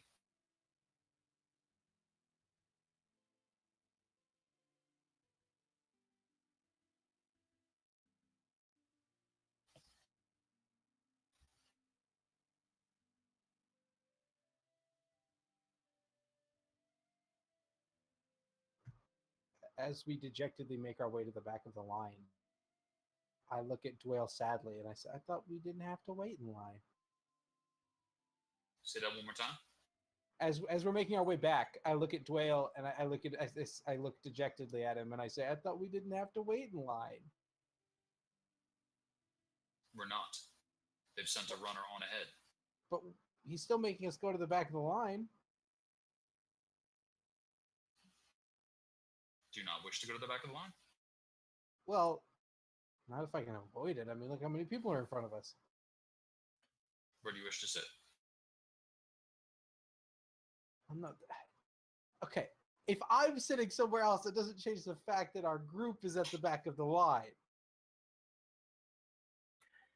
As you get about halfway, back to the back of the line, the one guard that brought the person to that northern house comes back down. Alone? He walks over and he notices the cart that you're carrying and trucking along. And he goes and speaks to the guard at the front of the gate. They have a conversation, and he reapproaches you guys as you're coming to the back of the line. And you are the ones Jameson sent. He's like, "Can I see the manila folder, please?" Oh yes, of course. And I pull out the manila folder and I splay it in front of him so he can see all of its contents. He ignores that you're splaying it all open. He flips to the third page in the stack, and then he drags his finger across the right, and then when it stops on the word check, he just closes it and says, "Yep, You're good. We can go in. And he motions for you guys to go forward, and the guards at the front of the gate do not move forward towards you.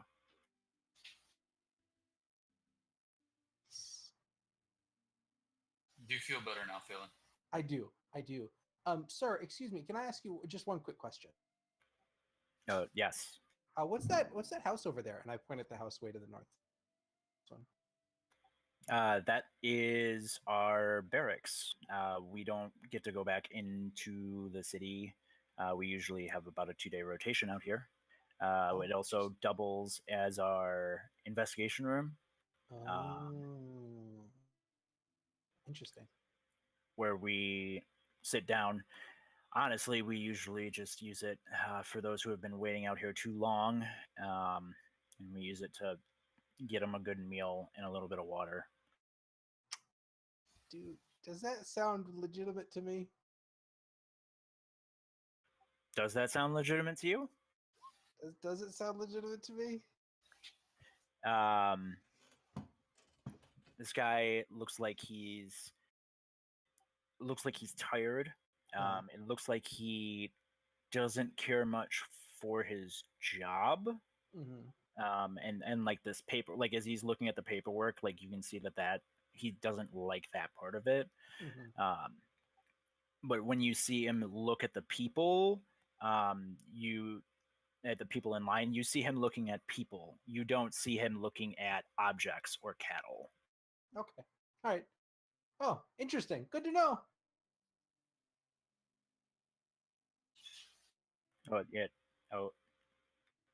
Yes. If you guys can pass through, so we can begin with the next people here. There's a lot of people trying to get in, and unfortunately, procedures are a little bit tight right now. Absolutely. Tuck my manila file folder away, but within easy reach in case I need to splay it again. Continue on. As you guys are crossing the bridge, it becomes like a lot chillier than you guys have ever experienced in the last couple of months. The breeze really kicks through. You can see the guards that are standing here are and they're actually quite cold, even for this time in the summer. Most of them look dejected or nervous as you walk by.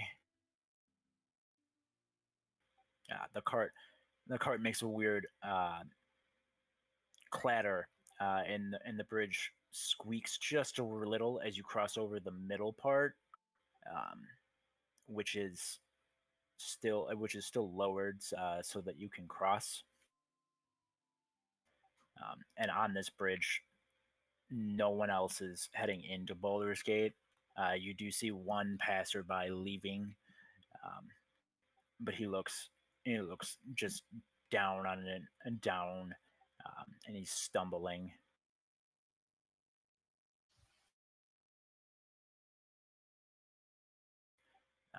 So as you guys cross that bridge, Sorry.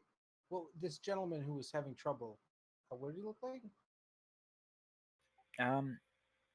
male, older, white hair. Alan's walking. He'll help him, I suppose. He'll walk over, say, "You need a hand," and offer him like a handout so he can grab it.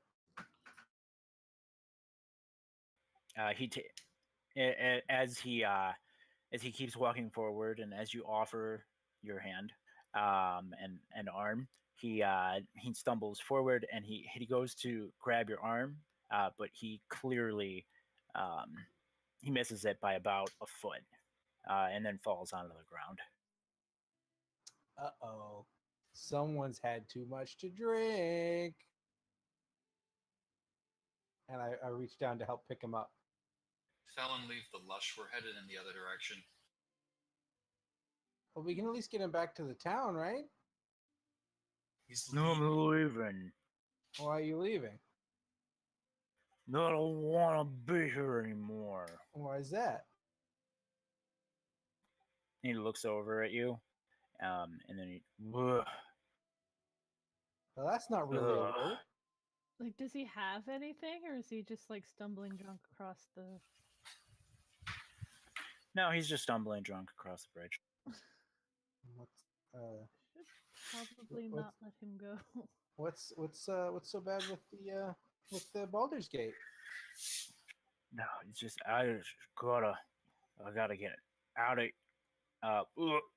And then he steps over the side of the bridge and throws up over the bridge. All right, buddy. All right, here's what we're gonna do. And I pat him on the back, and as I do, I cast Lesser Restoration, which does this. I'm assuming poison would probably apply in this case. It might not. It's up to you. Just, I think it might. You just sobered the poor drunk up. That is terrible.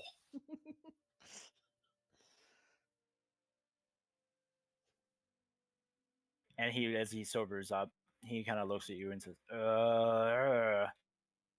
right, buddy. You want to go to Baldur's Gate? Let's go. And I'm hoping that the shock is enough that I can sort of grab him and start walking him towards Baldur's Gate. He maybe won't notice for a while. Aren't we in Baldur's Gate? Well, we're Does he going kinda back to the starts running? town. I mean, you're kind of on the bridge, but Well, good. I'm thirsty. Let's go back. Let's go into town. right. All right. Well, there you go. I lead him back towards Baldur's Gate, into Baldur's Gate.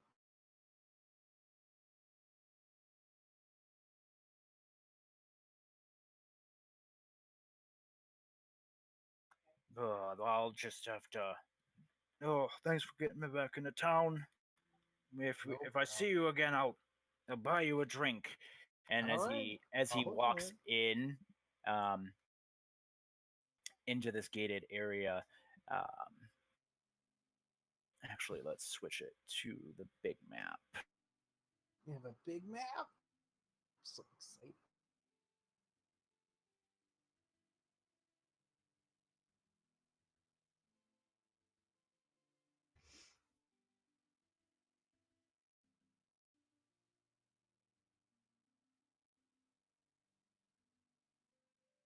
All right, give me a second. I didn't upload my big map of Baldur's Gate.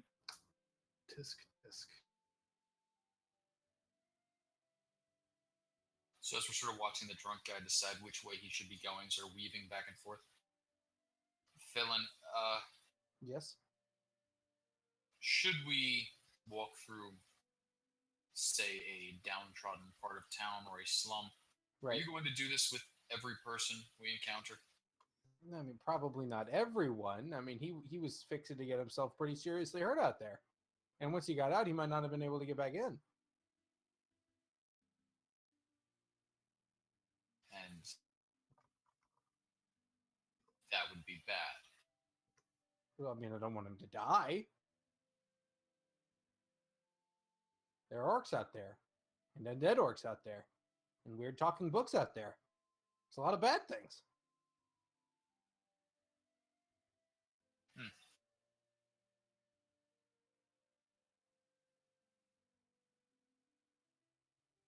Well, I suppose you still have 25 left of charity. Hey, this didn't cost anything, bud. I know, you've been the most frugal of the group so far. That's what they call me, frugal felon. Who calls you that, Phelan? Well, me just now, mostly.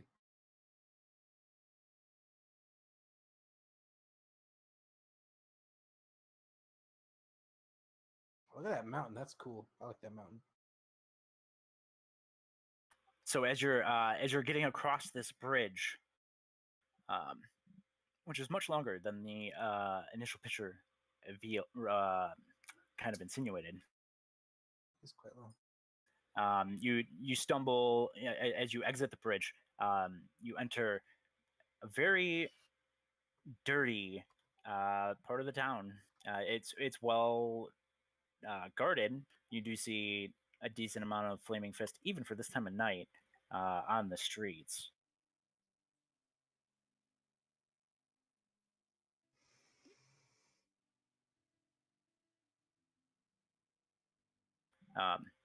They what you do notice about this area is that it does smell significantly of manure. Nice. What kind of manure? Horse manure? Cow manure? Goat manure? Horse manure. Horse manure. That's not too bad, actually. Ned, Ted, you have instructions where to take the car in town? Well, we weren't expecting to deliver it ourselves. I know that we're bringing it to the Merchants League. Well, you were gonna leave us? Well, you were going to accompany us? Ned and Ted, no, don't go. Oh. Well, and Ned and Ted are looking around, and they do see that up ahead is a stop gate. They do mention Ned looks kind of dejected when he says this. We can't bring the horses into Boulder's Gate. They and they don't allow horses in the city proper. It's one of the things that they do here. So we had to push the cart. That's what you're saying. Well, we were instructed to ask after a Tager Luskin. Is that a name that you had to ask about as well, Ned and Ted? I know what name I. If it is not one you're familiar with, do not worry over it. Well, yeah, we just got hired out to take it to the Merchants Guild, and Ted just kind of looks down, and he's interested by the saying of this name, Well, but Ned looks not at all. once we reach the Merchants Guild and deliver the cargo, we'll ask after the name, whether it's related to the Merchants Guild or someone else. And then I believe you have some plans for at least several evenings. Once done, seek us out, as we will need to travel back south, and it is likely we will have things to bring along with us.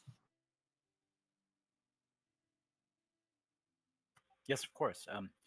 And Ted, you see Ted paying a stable master to the left, and Ned hiring what appear to be two men just standing around,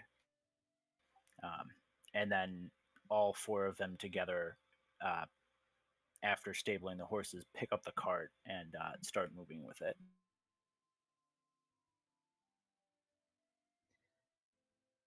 A lack of horses seems counterproductive in a city. Or anywhere. You'd think you could pay these men to clean up the shit instead.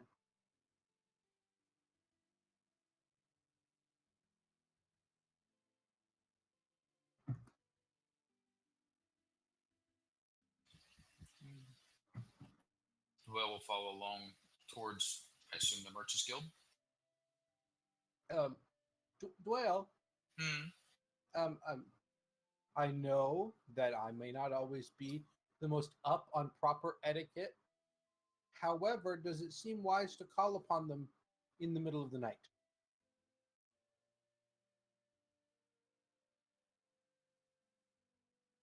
I am stunned.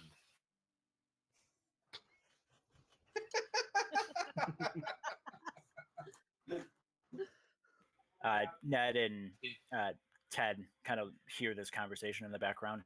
Ted looks back and says, "Well, I know that there's a place to rest in the middle city. Oh God, what was last time? Last time I had to drag Ned out of there. I think perhaps something a little more upscale. Oh no, well it was either I dragged him out of there, or they would drag him out of there and then out of the city. He definitely didn't belong." Understood. It's the brass flagon. I remember it's right next to the Flaming Fist headquarters. And that's why I had to get Ned out of there quick, or he would have been not with me right now. Well, that is convenient, as we do have some orc heads to turn in, and they are becoming ripe quickly. Yes, it's gonna be a trek. We have to get through Lower City first. And um, as you guys are talking about this, he's kind of pointing out that this duration is gonna be a trek. It's 2 miles by foot. So Dwell will take a moment or two to conjure up an unseen servant and a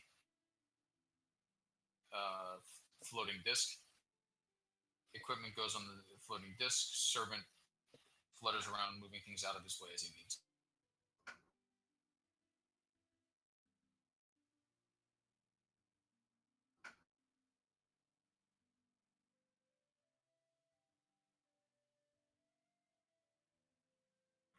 As you summon those discs and as you summon help, and its head look a little bit relieved, and the porters look a little bit surprised. And as you continue, you make it through this little terrain pass, and then you start traveling past these little. It looks like, honestly, just like a little hamlet outside of the city proper itself. To the north and to the east, you can't see far, but what you do see is rolling fields, and that they look organized. So you imagine there's a lot of farmland, kind of just right outside the city.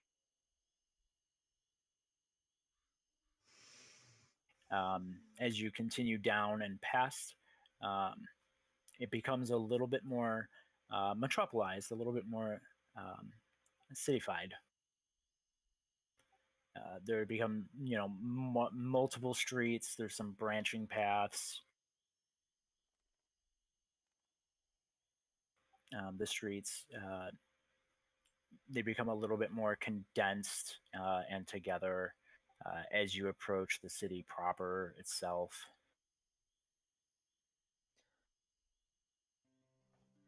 Briseis has never actually been in like a city. Yeah, this I think would be a first for me too. So she's just kind of looking around, like she's not used to like so many people. So she's just kind of like looking around, all wide-eyed. Yeah, and, like exhausted, but like she's just like, wow, there's a lot going on here. Yeah, basically kind of the same thing here. This is more buildings and people probably condensed in one area than I've ever seen in my life.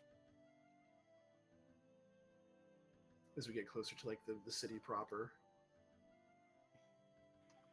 Yeah, and as you guys are approaching, in this small stretch of road here, you're noticing the amount of guards fluctuate higher, more towards this little kept area, and then it seems to be relatively low in this section.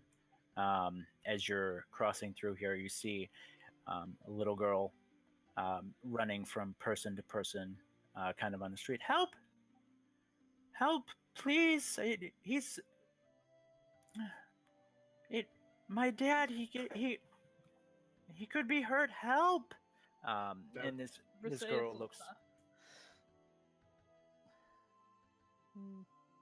She'd look down at her, and if that would definitely.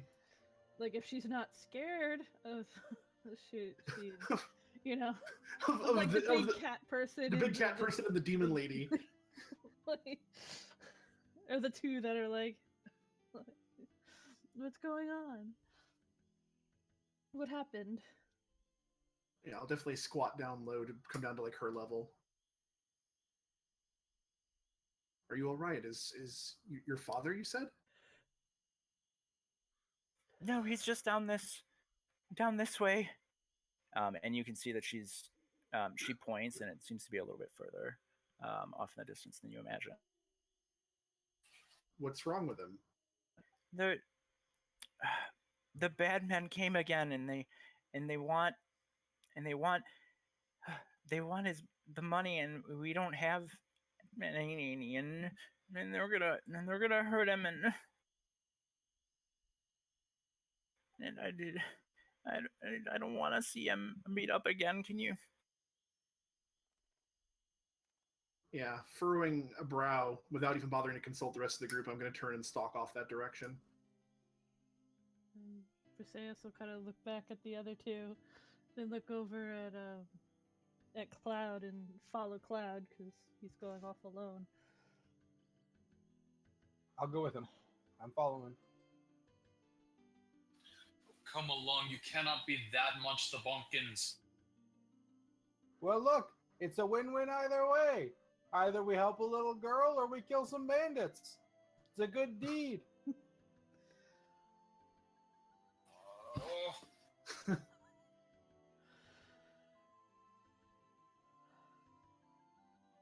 As Dwayne anticipates another set of ruined pajamas. Or he could just chill with Ned and Ted. Yeah, he could. Nobody's forcing him. oh, Ned and Ted, go along. You said the brass wagon.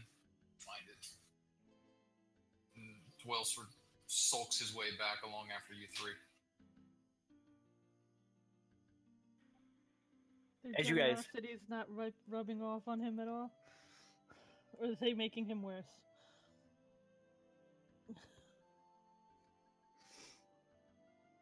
You're not sure, but he's pointing his staff at the little girl.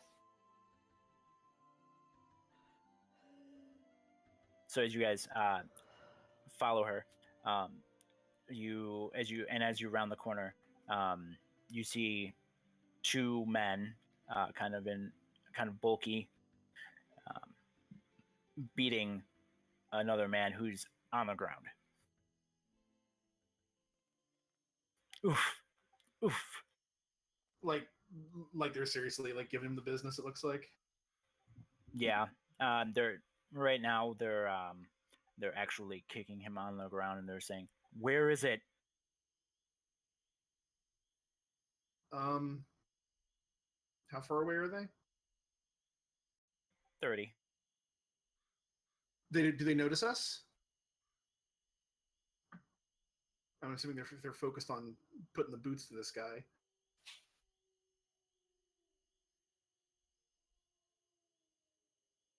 God damn it. One of them looks back, turns around, looks back, sees that there's 4 of you and a girl, but it's dark and he can't really tell. And so he just looks around and says, "Girl, send these people back to where they came from. It's not their problem." And gives another kick to the guy on the ground.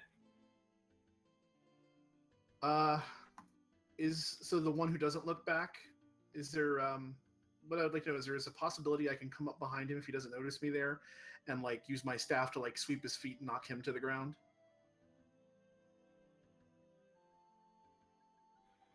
So as you guys don't immediately exit, after a second more of roughing up this guy laying on the ground, the first one nudges the second one and says, "Yeah, they're not leaving." And then they both look at, both turn to fully face both of you, or all 4 of you. Hey, guys. So, do you guys have this guy's 200 gold pieces? Oh, man, 200 gold pieces. Oh, no. I don't have 200 gold pieces. Do you guys have 200 gold pieces? We don't have 200 gold pieces. No one has 200 gold pieces. But I know how you're never going to get 200 gold pieces if you continue to hit him. And as he says this, I like my lips curl back and I bare my teeth a little bit. So my friend has a good point. He doesn't seem to be spewing gold as you're putting your feet to him. perhaps a different method would be more advisable. You guys are doing this in a threatening manner. Felon or Cloud, whichever one wants to, roll an intimidation check with advantage. What's your charisma? Not good. I mean, it's not bad, but it's not good. All right. Okay. I'll do it then. I mean, again, being this like tall, gangly, weird animal dude. You said with advantage. 19. I'll take a 19. Man, 19's not bad. 19's pretty good.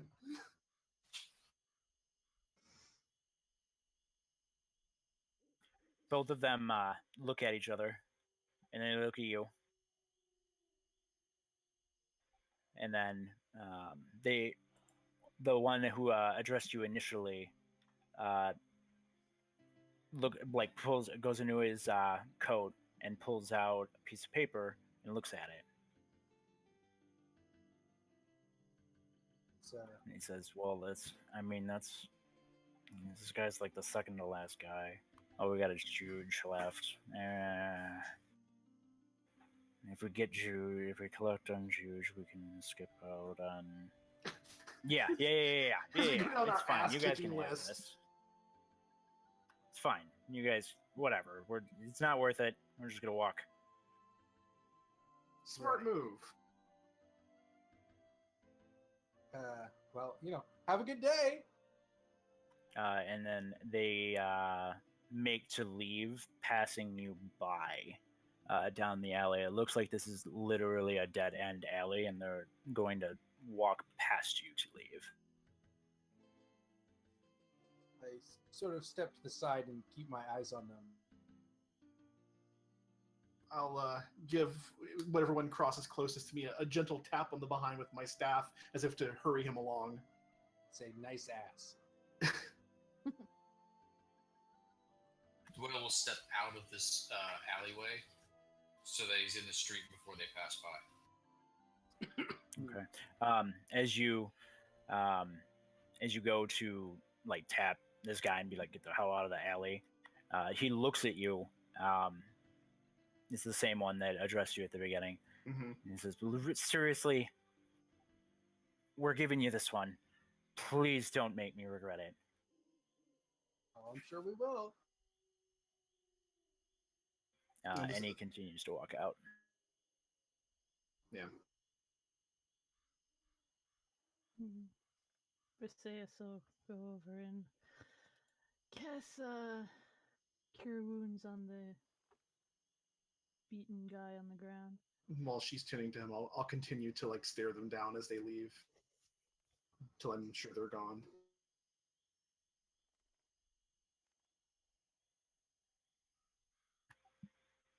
The old man kind of sits up after your healing has gone through his body.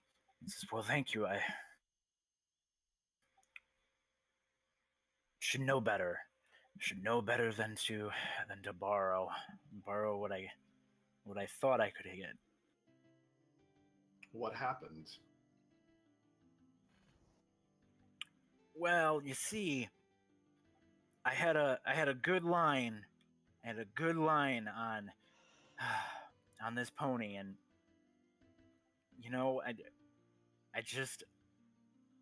they ran it, and she won, and they ran it again, and she won, and then I bet.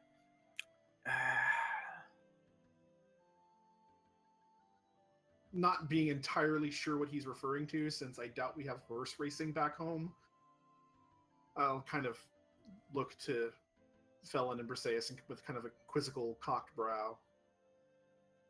No. She's gonna shrug too, because the area she came from, like, she's not from it's a very rural area. They don't really have that kind of thing there.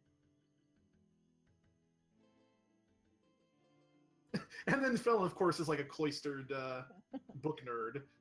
Well, sort of watches That means it was legitimate debt. Yeah, but you don't beat someone for legitimate debt. You do if they don't pay. Do you? No, you don't. Do you solve every problem you have with beating people? I'm just curious. This seems to be a common theme with, and I kind of gesture vaguely at Dwayne, without actually saying "you people." But servants misbehave; they should be beaten. Debts are not paid; you should be beaten. I thought this was. I thought you were supposed to be civilized. This is how civilized people deal with their issues. If you look at this man, obviously has very little of value about him. What? You cannot take his food, he would starve. You cannot take his clothes, he would die. You cannot take his daughter, I suppose you could, but you probably would not take his daughter. So you must inflict some incentive upon him. He is not earning money in any reasonable way. How else would you punish a man like this? You're making a lot of assumptions about this man's situation without asking him yourself. Confirm it. Does he have money? Does he have funds? If so, he's holding out and welching on a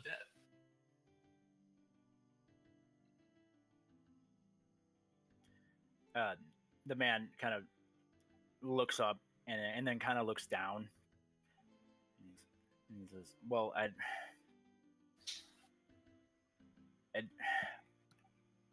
I don't have all of it, but the loan. How much do you have?" Well, I mean, I have enough to feed my daughter, and me, and maybe live for months. But you said not this 200. 200 is what you owe these men?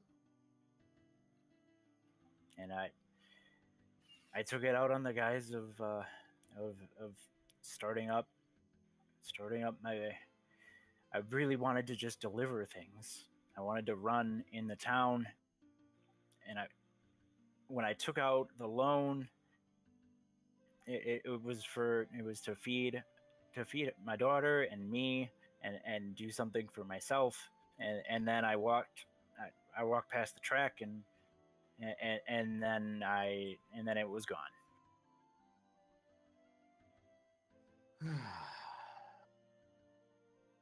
I see. And I kind of step in close to where no one else. I'm basically like kind of like, like his face to my chest, and I kind of lean down into the point where no one else can hear, and I said, "Don't you think your daughter deserves better than this? If you wish to secure a better life for her, that should be your first priority."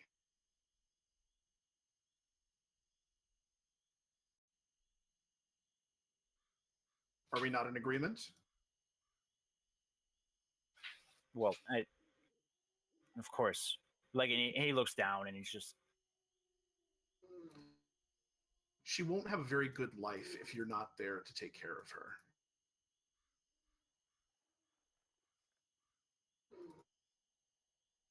You're not able to find some manner of gainful employment enough to keep you both to work out a repayment method for this debt, and as well as to be able to put food in both of your mouths? I mean, that's... I tried, and now in the gate it's hard, but that's what I'm gonna do. That's what I have to do, so that's what I'm gonna do. Who are these men that you owe this money to?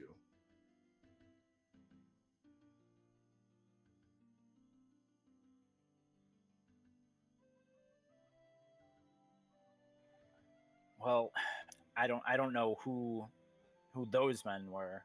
I've never seen them. My assumption would be borrowed... that they work for someone to whom you do owe the money. If they know your name and they know that you owe them, they had a list. I don't think this was a random happenstance.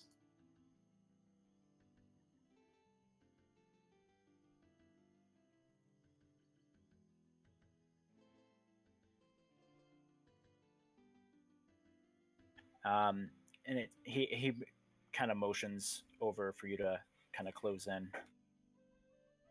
I lean in.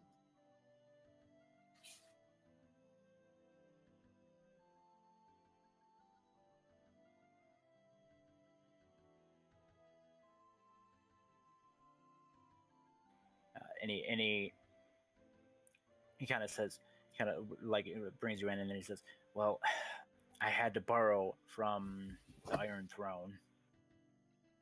Which is after he says that, he kind of pats you on the shoulder and says, you're not from here, ask the others with you. I don't want to talk about it in front of my daughter. understandable.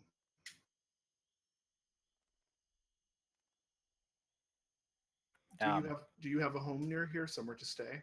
Yeah, well, I will take her, and I will be going, and I'm thankful, and I'm also sorry. What's your name, friend?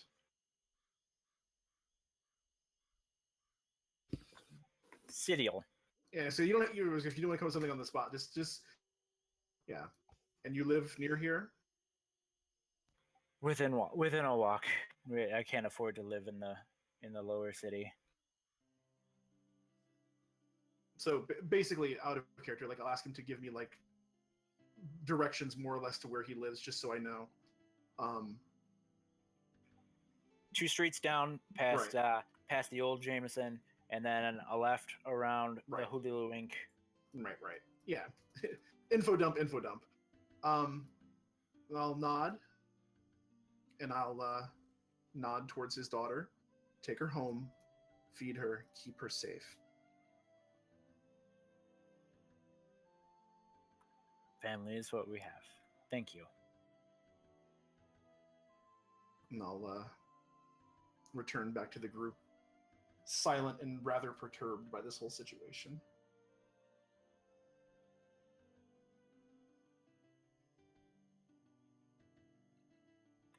Okay, and on that grim note, you guys do reach the outer gate of Lower City.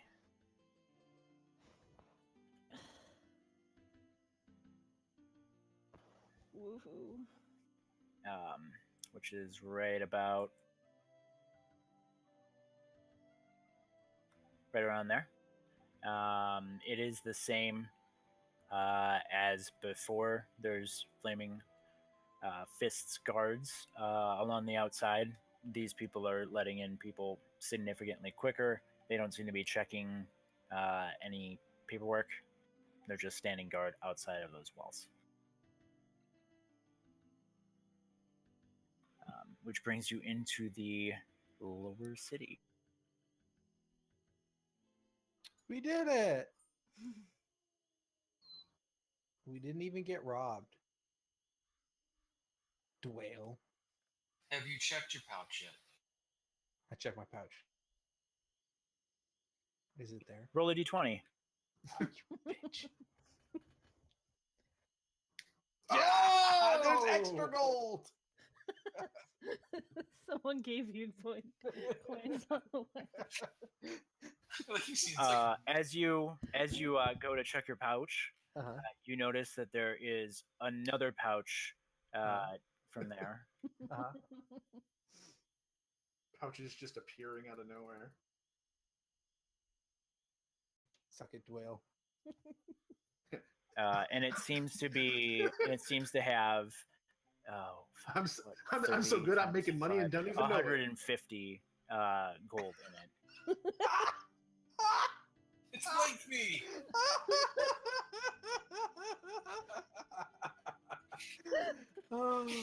Oh. Hey. Hey, look at all this money I got. Oh, I'm just gonna add that right in there. There we go. Now it's canon. Can't change it now. Well, Phelan, I must admit I have never seen that before. Baldur's Gate is the best city that has ever existed. if you have this particular talent for creating money from more money, why didn't you tell us before? Well, Perhaps we should teach it to that fellow. if I'm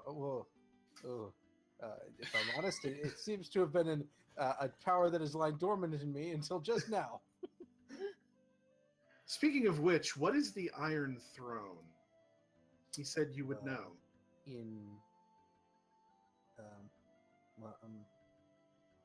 Can Felon thinks. A Felon pulls out his book on the iron trade and flips through it to see if there's any mention of the Iron Throne. But really, he thinks and sees if he remembers anything, if that rings a bell. Any books he's read or anything he's heard.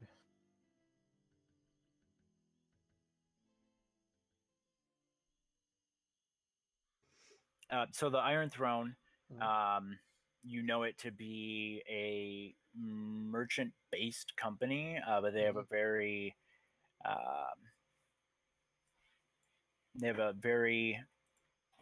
you know that they have their hands in a lot of pockets. Go ahead and make me a history check. Sure. You know that they not only specialize in merchanting, caravans, shipping, trade, etc. They also deal with finance. And that's the only other thing that really flags to you is trade and finance. All right. So Felon says they're like a merchant scale. They also do some banking. I mean, pretty normal stuff, to be honest with you. Know that they hired thugs to beat people. Collection agents to collect on debts. Right, but Baldur's Gate has a legal system. Surely they could drag him to court. You would rather the man rot in prison as his daughter starves? No, but maybe they could, garnish his wages or some other such thing. All right. So as you guys are approaching and coming into Baldur's Gate, you do distinctly remember the docks being a feature of a location that you were told. Ned and Ted also point out the brass flagon.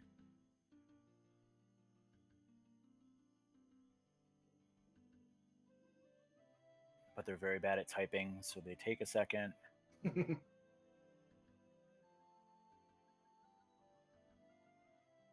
They've made a grid appear.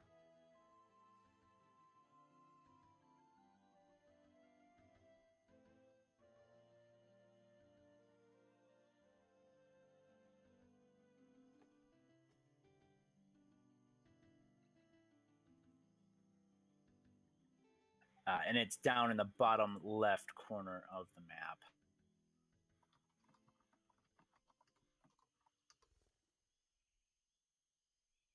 Okie dokie. Thank you, Red. Got you, man. Based on what you know of the area and what you were told to go look around and about for, you know that the Flaming Fist stronghold or main keep is over here.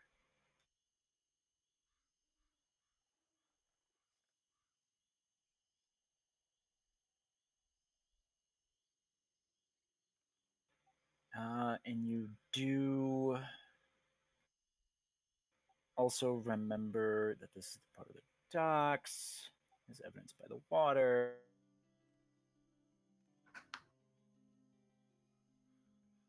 Yeah, and that's about all that you know of this area. All right. At this point, it is later at night. Yeah, we're talking like in probably at least an hour and a half after sunset.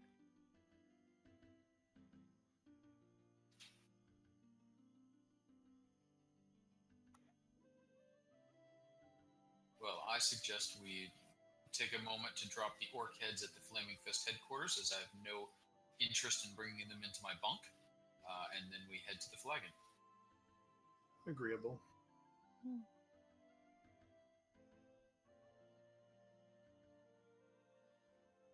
All right, so as you guys proceed through the city, even at dark, it's still relatively crowded. You do notice that the streets, while they are crowded, they are relatively clean and well kept. You notice that even while walking through the outer city, streets were clean. Even in that poor area, there's clear paths to walk, and it's safe, especially on the streets here.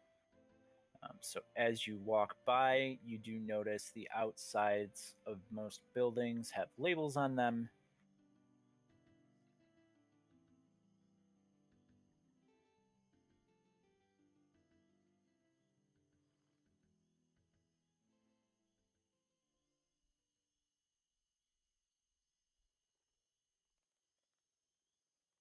And some of them look more significant.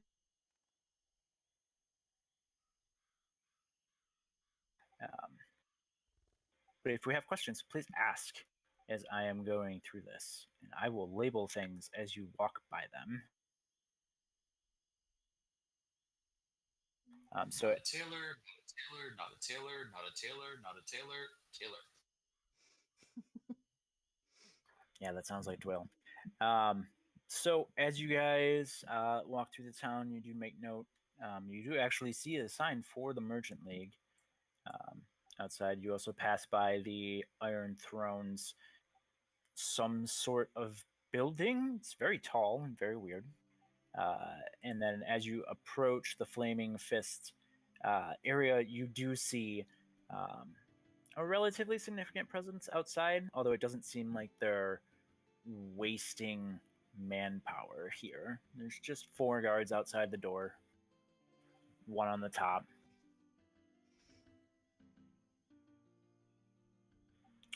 It raises his hand, says, hold. Good evening, gentlemen. I apologize for disturbing you so late. However, we have a bounty to turn in and some paperwork from Captain Jamison and information for your superiors.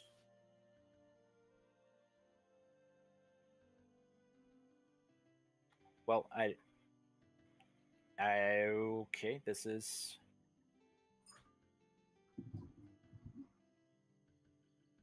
Huh. Well, and he turns and goes immediately inside to go bring some information. And as you drop the bucket of orc heads down, the other 3 kind of look in and say, "Ugh." Don't worry, they don't bite. I mean, they did, but they don't anymore.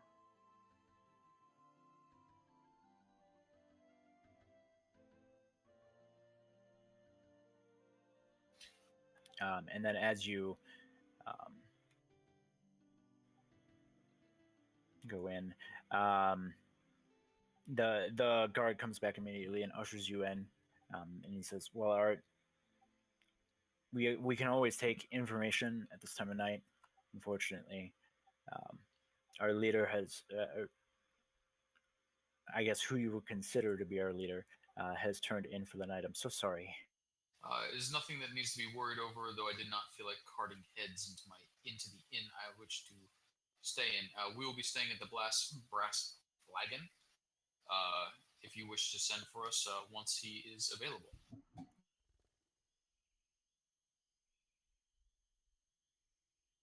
Oh, though there's a small pile of paperwork for you, and he points toward. No, I would gladly place this into his immediate first thing tomorrow list. The orcs, and then he looks over at the orc heads, and he starts drawing up paperwork, and he writes an immediate bounty of 150 for the orc heads that you brought in. He says, "Well, absolutely, thank you. You'll want to speak with Captain Surge tomorrow. He's been the one in primary charge of the information about these orcs that have been around the countryside. Anything you could do would be much appreciated. He usually starts later on in the afternoon. He's an interesting man."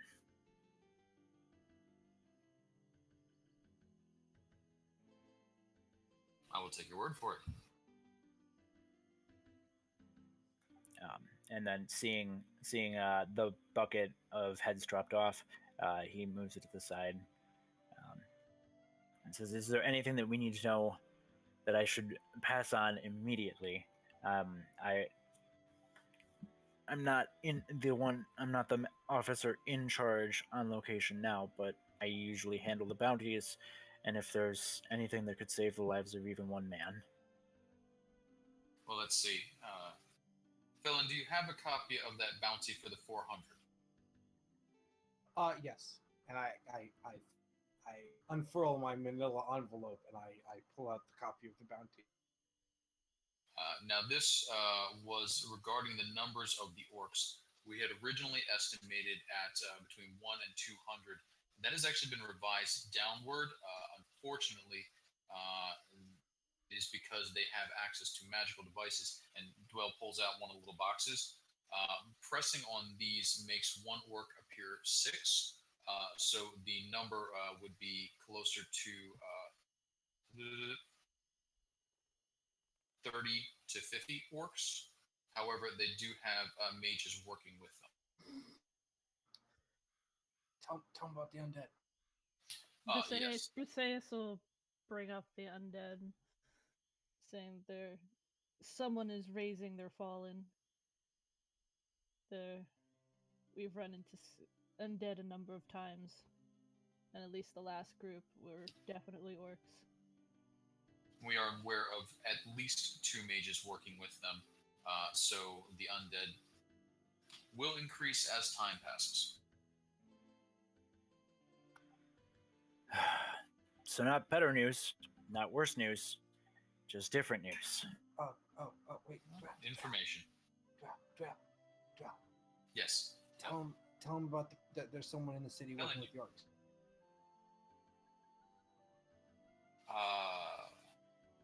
Well, we do suspect there is someone working within the city with the orcs, but I assume you would suspect the same. We did encounter a cart headed away from the city, which had been set upon by the orcs, and we discovered information within indicating that there was at least one collaborator within Baldur's Gate.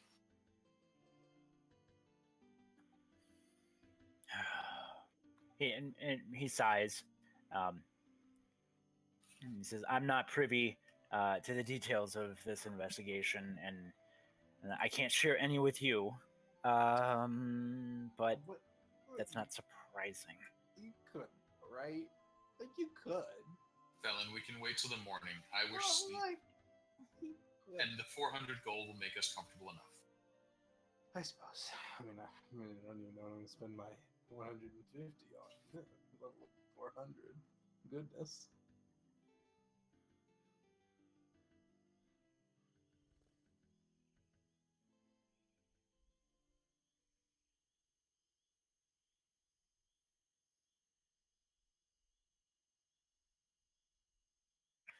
And he kind of just acknowledges that some things will have to wait until tomorrow, and make sure that the paperwork is all in order for the bounty that he just paid out.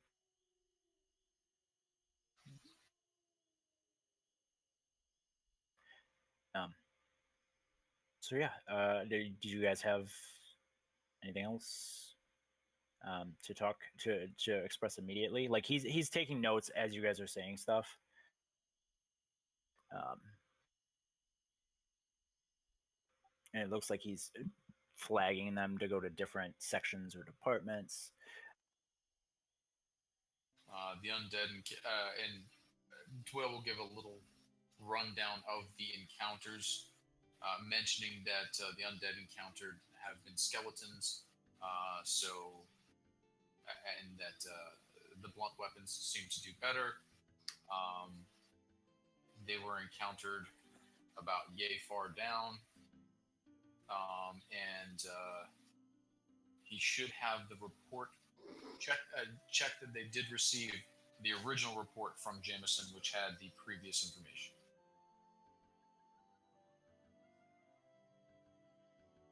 The runner did make it, basically. Yeah. And that's pretty much where it is. Cloud, Persese, did you have anything insight-wise while fighting them?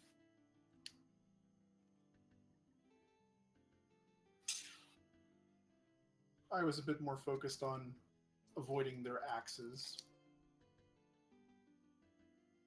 I just wanted them. You would not happen to keep a log of carts departing from Baldur's Gate. We encountered one that would have had a woman upon it, a sorceress or a mage, and she, aside from saying that there were linens and grains on the cart itself, I don't have much more information.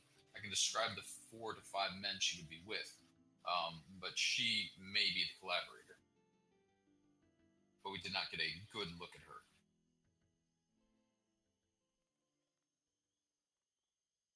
Well, I can't. I mean, I don't know them personally, and I know usually that information is reserved. But if you're acting as an agent, again, probably a request form, and I don't even know if it exists. I do know that they check, and I do know that most of the time they log, but I know some of the boys get a little sloppy on the paperwork front. Well, perhaps Captain Jameson had been working that day, and we shall be lost.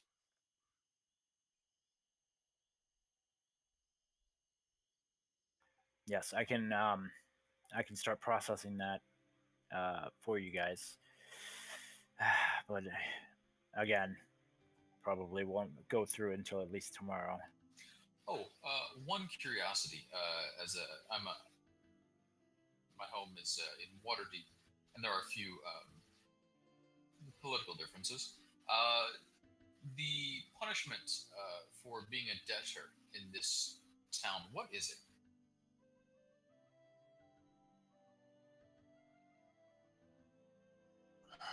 Well, I mean, typically it's you go to court, and if you can't pay your debts, you go to jail. Thank you. Just curiosity. Is beating someone illegal for not paying a debt? Is that illegal? Is that against the law? I'm curious. Well, no, violence is not legal in Baldur's Gate. Oh, it's not legal. So if I lent someone money and then they didn't pay me back and then I decided to beat them, I would go to jail. That's correct. Interesting. Thank you. They just they do things differently in the high. So, oh my god, I appreciate it. Thank you for the information. He looks very confused. Sorry, got something in my throat.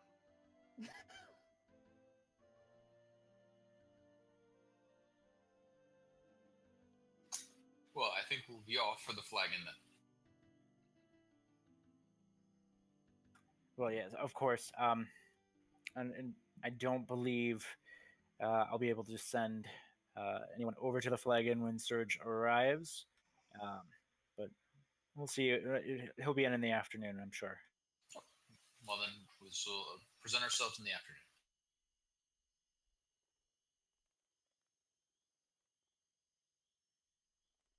And he kind of like after that, he just kind of wanders off. Looks like he's flipping through different pieces of paperwork.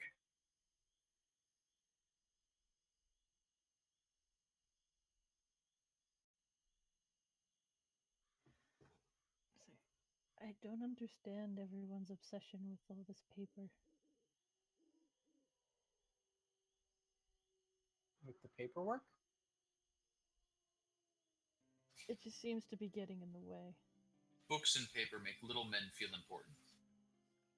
I feel like that was a shot. That was a good one. That was good. Like, Briseis is very obviously exhausted, and just everything is irritating her. And just like as they were talking, I don't know if Cloud was still paying attention, but like, he was probably zoning out. He's probably inwardly stewing over the situation with the just kid like earlier. that, and like Although his ears and head did come up at Felon's question at the end, but that was about it. yeah, but just like every mention of like needing to like have paperwork, or like he can't just give us information, is just she's getting more and like visibly just like frustrated. Like she's not the sort to just like blurt out her anger, but like she's just frustrated.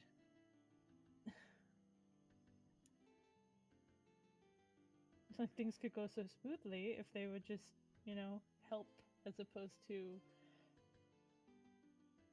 making us fill out forms in triplicates. It's Do we know ridiculous. what day of the week is it? Or like what early in the week, late in the week, What weekend? day? Or I'm sorry, 10-day. Pardon me. I hadn't been keeping track.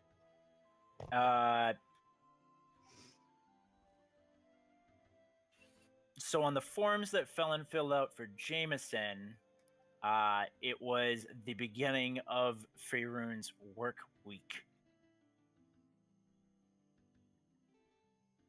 Or work 10-day. So just now it is?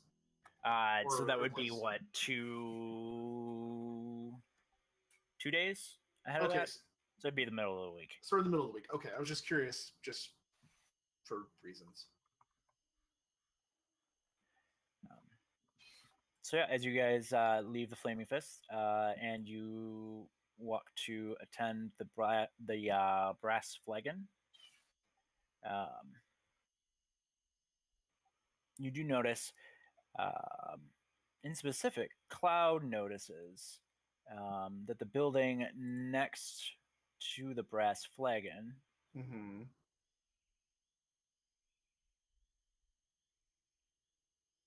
The one with the I was gonna say the one with the helicopter pad on the roof. Yes, the helicopter pad on the roof, is a barbershop. Okay. And explicitly, it is the barbershop or the hairstyling coupon no. that you found at the Friendly Arm Inn as you were investigating the community board. The Baldur's Gate supercuts. Yeah.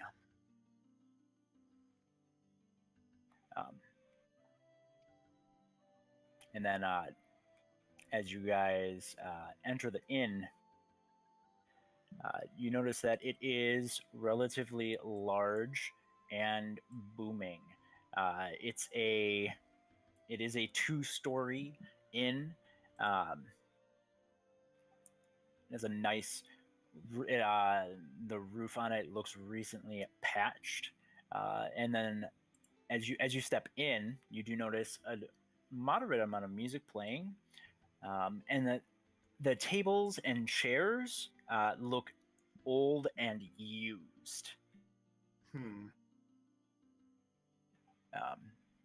Lots of people are sitting, having some meals, talking amongst themselves. Everybody give me a perception check. Wow.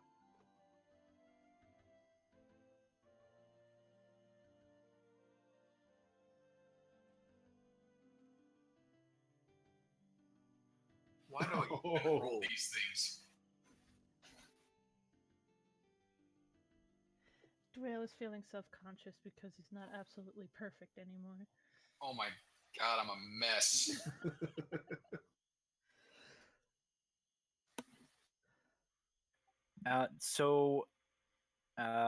Cloud, as you actually, let's start with Dwayne. Dwayne, as you walk in, it's a bar and people are eating and drinking. Briseus, you notice that some of these patrons are very well coiffed, but they are not necessarily well dressed. Cloud, you're noticing relatively out of character. You're noticing a lot of different styles of haircuts. Okay. You're noticing things like faux hawks. There's a lady with a beehive in the back. More than what I'm used to from what I've seen of the normal range of human hairstyles so far. Yes, you're seeing Okay. a very, very different, large amount of hairstyles, and you're also seeing lots of different colors. And actually, all of you are seeing different colors. There's a patron, a young lady, who has bright pink hair done up in a beehive, and she's staring around, eating a meal pensively. There's a larger man towards the back.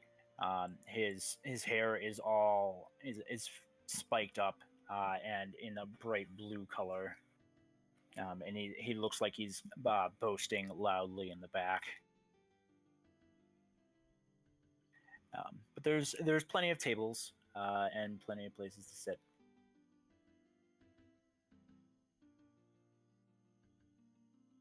So you can make your accommodations.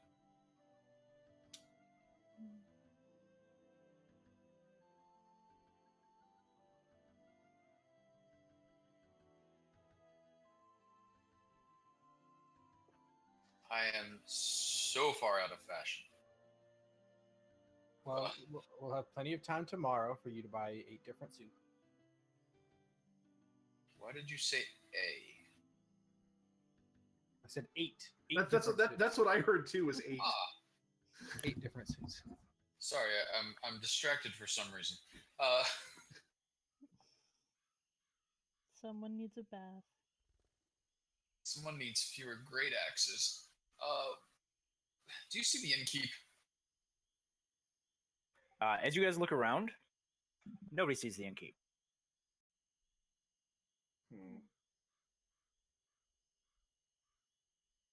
Is there a waitress or waiter? Any sort of staff whatsoever. You do notice staff running around back and forth. They seem to be relatively frantic. Looks like they might be down a server or 2 for the night. After standing around for a moment and then another moment,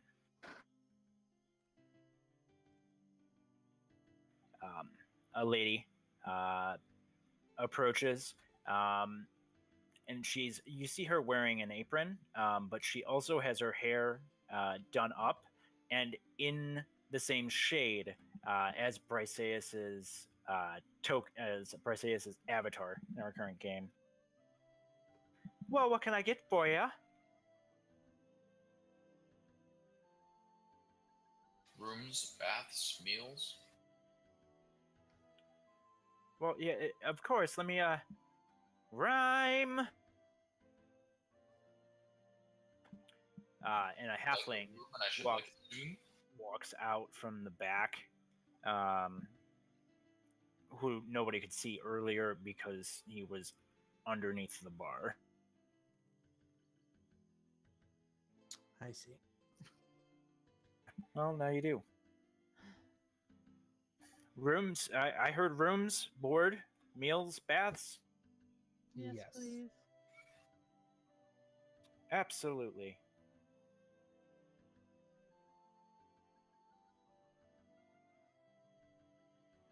Yeah, it's have a seat wherever you need. We'll take care of you. As you guys go to sit and have a meal,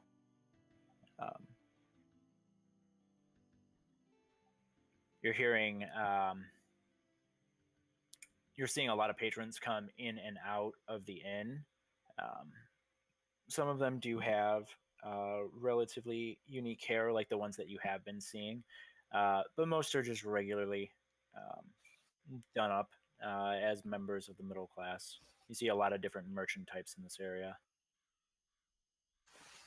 Briseis, that one, that right there, that was what I was thinking of asking Phelan to do it for you. Don't you think that would have looked good?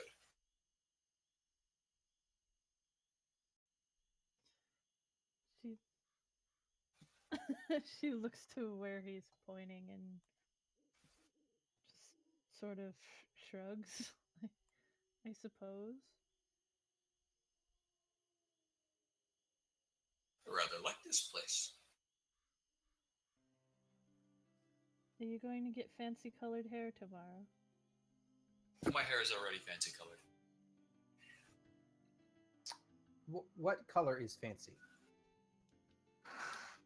It's a blend of chestnut and mahogany. I see. Of course. Of course. Obviously.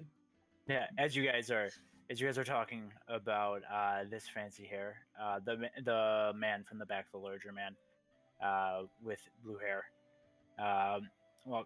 is on the way to get a drink from the bar, and points at it and says, "No, this is fancy hair. I'll tell you what." Oh, you're gonna tell us, huh? No, I did already. Oh, I see. Of course. And what color is that? Midnight blue. As he's like stumbling away from the table to go get his other drink. Get that color. Maybe. Who knows? And the room starts to become a little bit more busy as apparently their dinner rush is a little bit later. What? I turned to Dwayne and I said, "Why did we take Ned and Ted's advice?" We had no other to listen to. It's an amusing place, though. You're entertained by this. Yes. Don't you enjoy the pageantry of the common folk? I mean, I enjoy people watching, if that's what that means. I just expected you to feel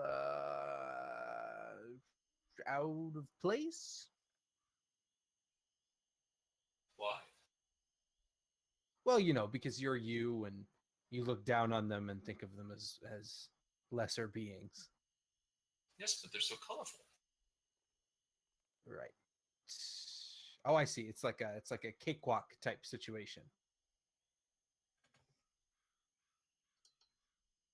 I'm not familiar with the expression cakewalk. Oh, I see. I figured being from Waterdeep, a reference to slavery wouldn't go over your head, but apparently not. It's when slave masters would have their slaves dance for their entertainment, and whoever did the best dance got a cake, hence the term cakewalk. I don't think I ever gave them cake. That's probably why you've never heard it.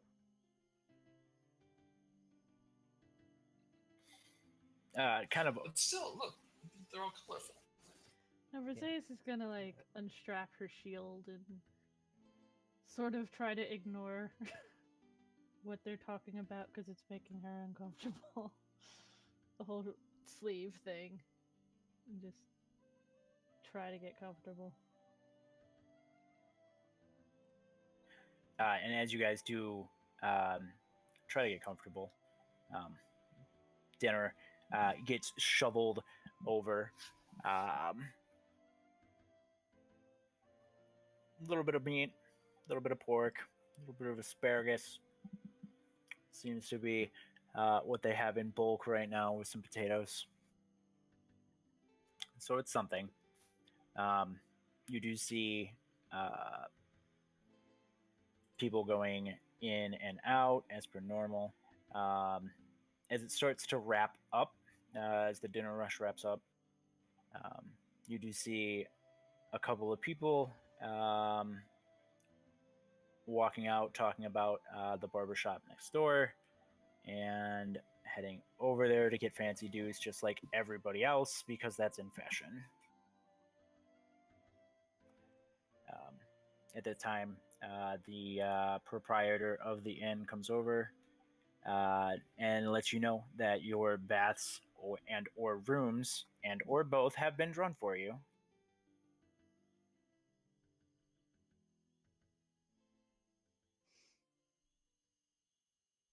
To kind of allow you guys to have your night.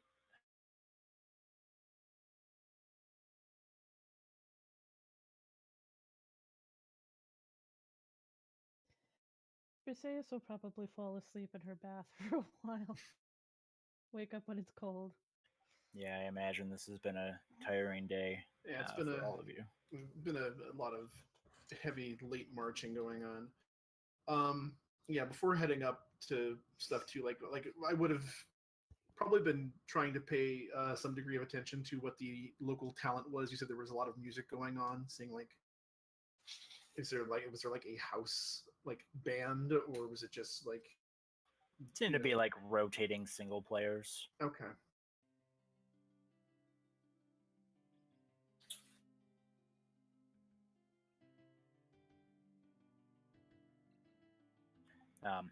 Not a lot of wind or singing.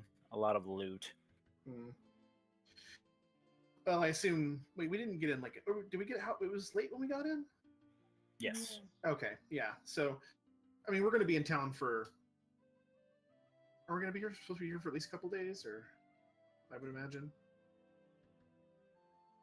Oh, likely to be a day or two at least. All right. Fair enough.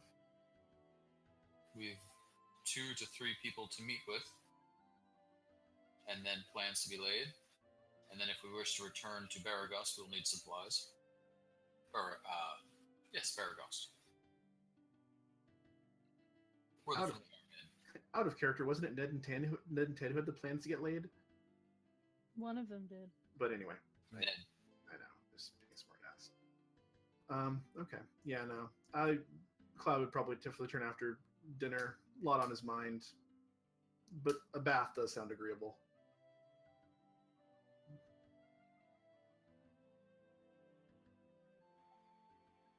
All right. Probably all sticky with blood in various uncomfortable places. You know, last thing we fought were skeletons, so probably all right. Well, yeah, but they haven't had a bath since they nearly died. Oh shit! No, that's true. I didn't think about it. No, yeah, I mean, we probably would have cleaned up the worst of the mess Well, that's yeah, possible. but- Like coming into Kit Town just like caked head to toe in dried blood. It's like, hey guys, let us in. It's totally cool. We're Briseis made herself nauseous, hacking heads off. So yeah, it's been a gruesome couple of days. It has been. It's definitely been some gruesome couple of days. And on that note, with the evening ritual, I think that's where we should wrap this guy up here. Actually, can we throw one more thing in there? You can throw as many things as you want in there. Can we hire a locksmith? Oh yes. There's a lockbox kicking around with no key. We need to hire. You know what? I am quite sure that on your way here, you could have bought a pair of thieves' tools. If somebody wants to take a crack at it. So I don't think any of us would be proficient in that. would I we? know somebody who wants to take a crack at it. I'm proficient in it. Oh, well. Never mind he then. can be. I Whatever. can. Be. Oh shit! That's I right. can be That's right. That's proficient right. in whatever I want. I didn't think about that.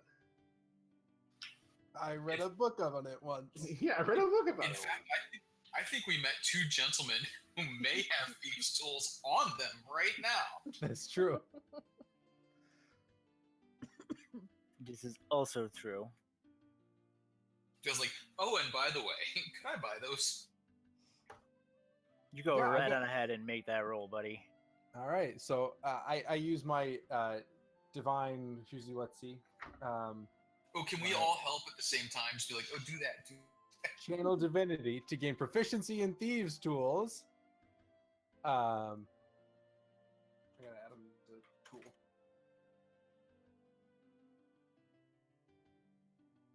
You use Dex for thieves' tools, right? Yeah.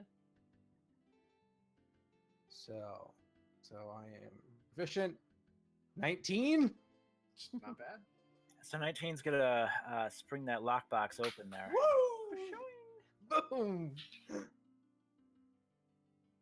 And as you go to open that lock, you twist, you turn, you curve, and then as you get the last tumbler into place, you twist, and the box top springs open, and you feel a needle go into your wrist. And that's where we'll leave it off. No. You bastard. I don't know. How's it compare to the paperwork? I don't know. Felon was more excited about the paperwork. Yeah. I didn't necessarily wanted to end it on there either, but you guys wanted to open the chest, so Well, there's a cliffhanger to hang us off the cliff, I guess. Well, I have a question. It's very I important. probably have an answer. It's very important. Did we No. level? Oh, come on, you gotta let me finish the question first. Boy. One day the answer will be yes. Yeah, the answer was yes last week. But I didn't get to ask it. You just said it. Maybe I just don't like when you ask. That's it. That's all I got. Okay. So what you're saying is if I don't ask, we can be level 17. No, then I'll In- forget, in and you'll still be a 13. level 4. It's totally fine. That's not how it's supposed to work.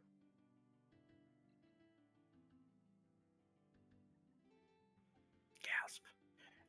So yeah, that's going to wrap up our this portion of the trade curse. I personally would have liked to have a little bit better of a cliffhanger than Poison Needle. And cliffhanged. I actually like this because I imagine Phelan be like, and this is what we call a poison needle trap. Wait, what? Dun dun dun. Or he'd be like, "Oh look, it was trapped," and hold up his hand with the dart just sticking out of it. new things. He's only read about traps like this.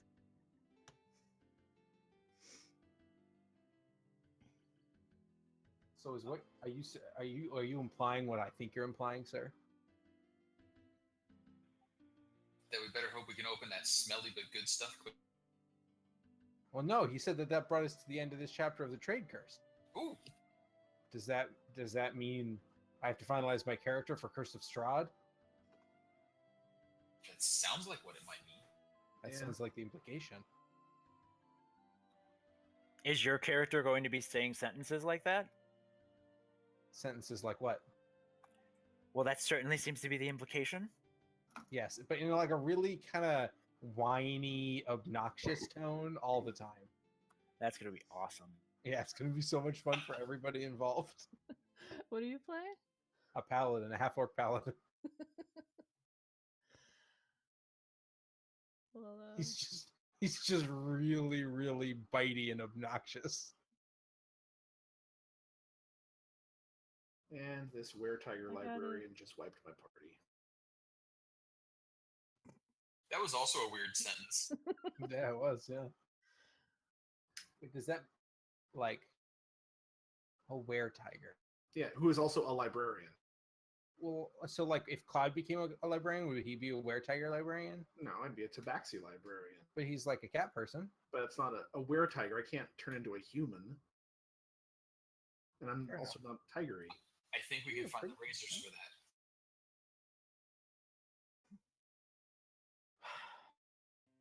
Okay. So I guess I'll drop a background character for... Yeah, I Trade gotta curse. finalize my In thing too. case I Also, die. so next week we're also off, right? Because aren't you guys going out of town and I'm going to be moving? That's pretty much what I understood to be. Yep. Just double checking to make that sure. there's like half of us missing, so Including the GMs, which is kind of important. Yeah. Yep. Gotta get off my butt and like actually write her backstory and stuff. Yeah, Like, same I here. pretty much know what I'm doing with her, and like her character's pretty much done. I gotta see if I could pull an accent out and see if how long I could keep that up with her. I'm a little, I don't know, like backgrounds. I'm feeling kind of a little, I don't know. But not so much like I mean, I don't mean like backstory, but like mechanical backgrounds, because like just the stock ones in Player's Handbook. Like one of them is more or less okay, but there's some stuff that like I might ask about swapping out a tool proficiency, because the one I was looking at gives me musical instrument, and I'm like, I don't need that again. I'm not going to be playing another musical character, and it doesn't really work for the character anyway necessarily. I don't know. Yeah, the backgrounds, basically, like it says in the little setup there. If you want to swap one for one, go for it.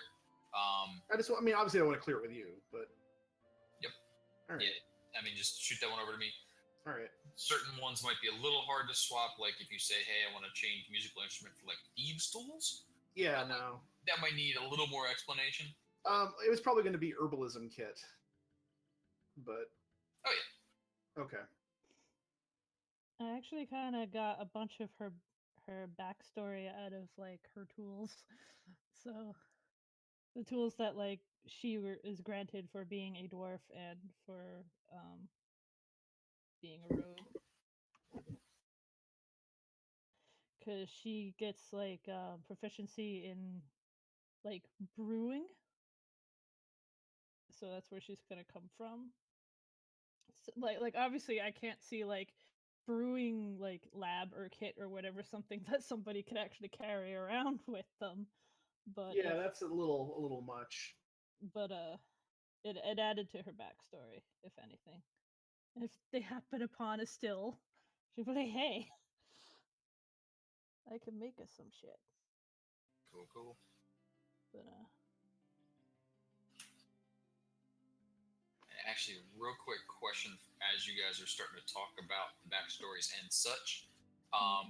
Reasons that you guys might be wandering about and want to be out of town, looking to the adventuring life, whatever it happens to be. Make sure you toss me a note or just throw them out there. Well, are we setting things up so that we know each other beforehand, or are we going to get introduced along the way? I kind of liked the way that this played out, where we sort of knew each other for a week or two. Okay. If anyone has a reason that they would know them for a longer time, I'm okay with that one. But just to get the, first drink at the bar out of the way, sure. That's something that happened a week or two ago. Okay. And basically, you guys are in and around the area of Neverwinter. And I think some of you guys are actually coming out of there. But I need some reasons to start tying you guys together as far as why you guys would have banded together. Okay. And that can be anything from I want to make money to I'm running away from somebody who wants to kill me, or whatever it happens to be. Or I'm just that lucky.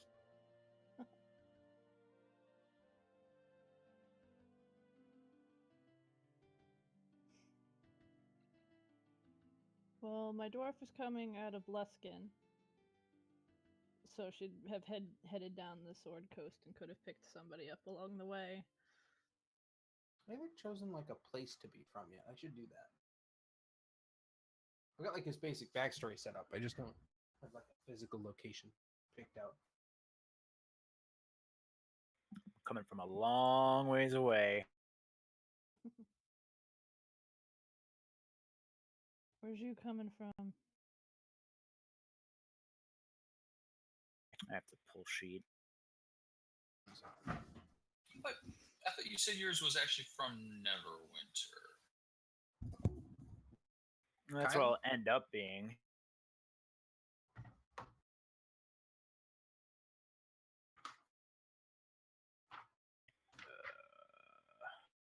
But everybody switched stuff around on me, so I've completely forgotten what everything was, so I'll be rereading later. Let's see if we can take out this library.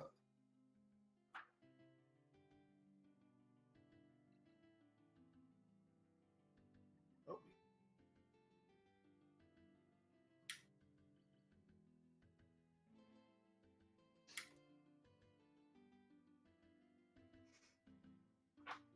No, because I've got my characters. I think her sheet is done. I just need to write up her stuff.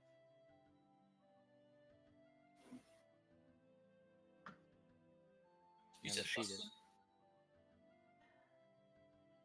I think I accidentally like created her to make Dwayne hate her. It was retribution for a character from another campaign. Dwell doesn't hate anyone. He just decides whether you're useful or not. She's useful, but she's absolutely gross. Like she grew up on the streets, so and being a dwarf, she has like the resistance to like poison and getting sick. So she would She's just like sort of She's just like eat- covered in sewage constantly. No, but like she The she sewer would just dwarf. eat anything that she could find, and it wasn't always like good. And she like has a habit of just like hiding food in places on her body because she never like it was just like a habit she never lost. Oh. So she, Yeah, she's Will the would kind of love person that her. would like reach into her like her brassiere and like pull out a chicken leg, you know? Be like, oh, that's where I put this. Just like Oh god. she's gross, and she has a bird living in her beard. So, just to be clear,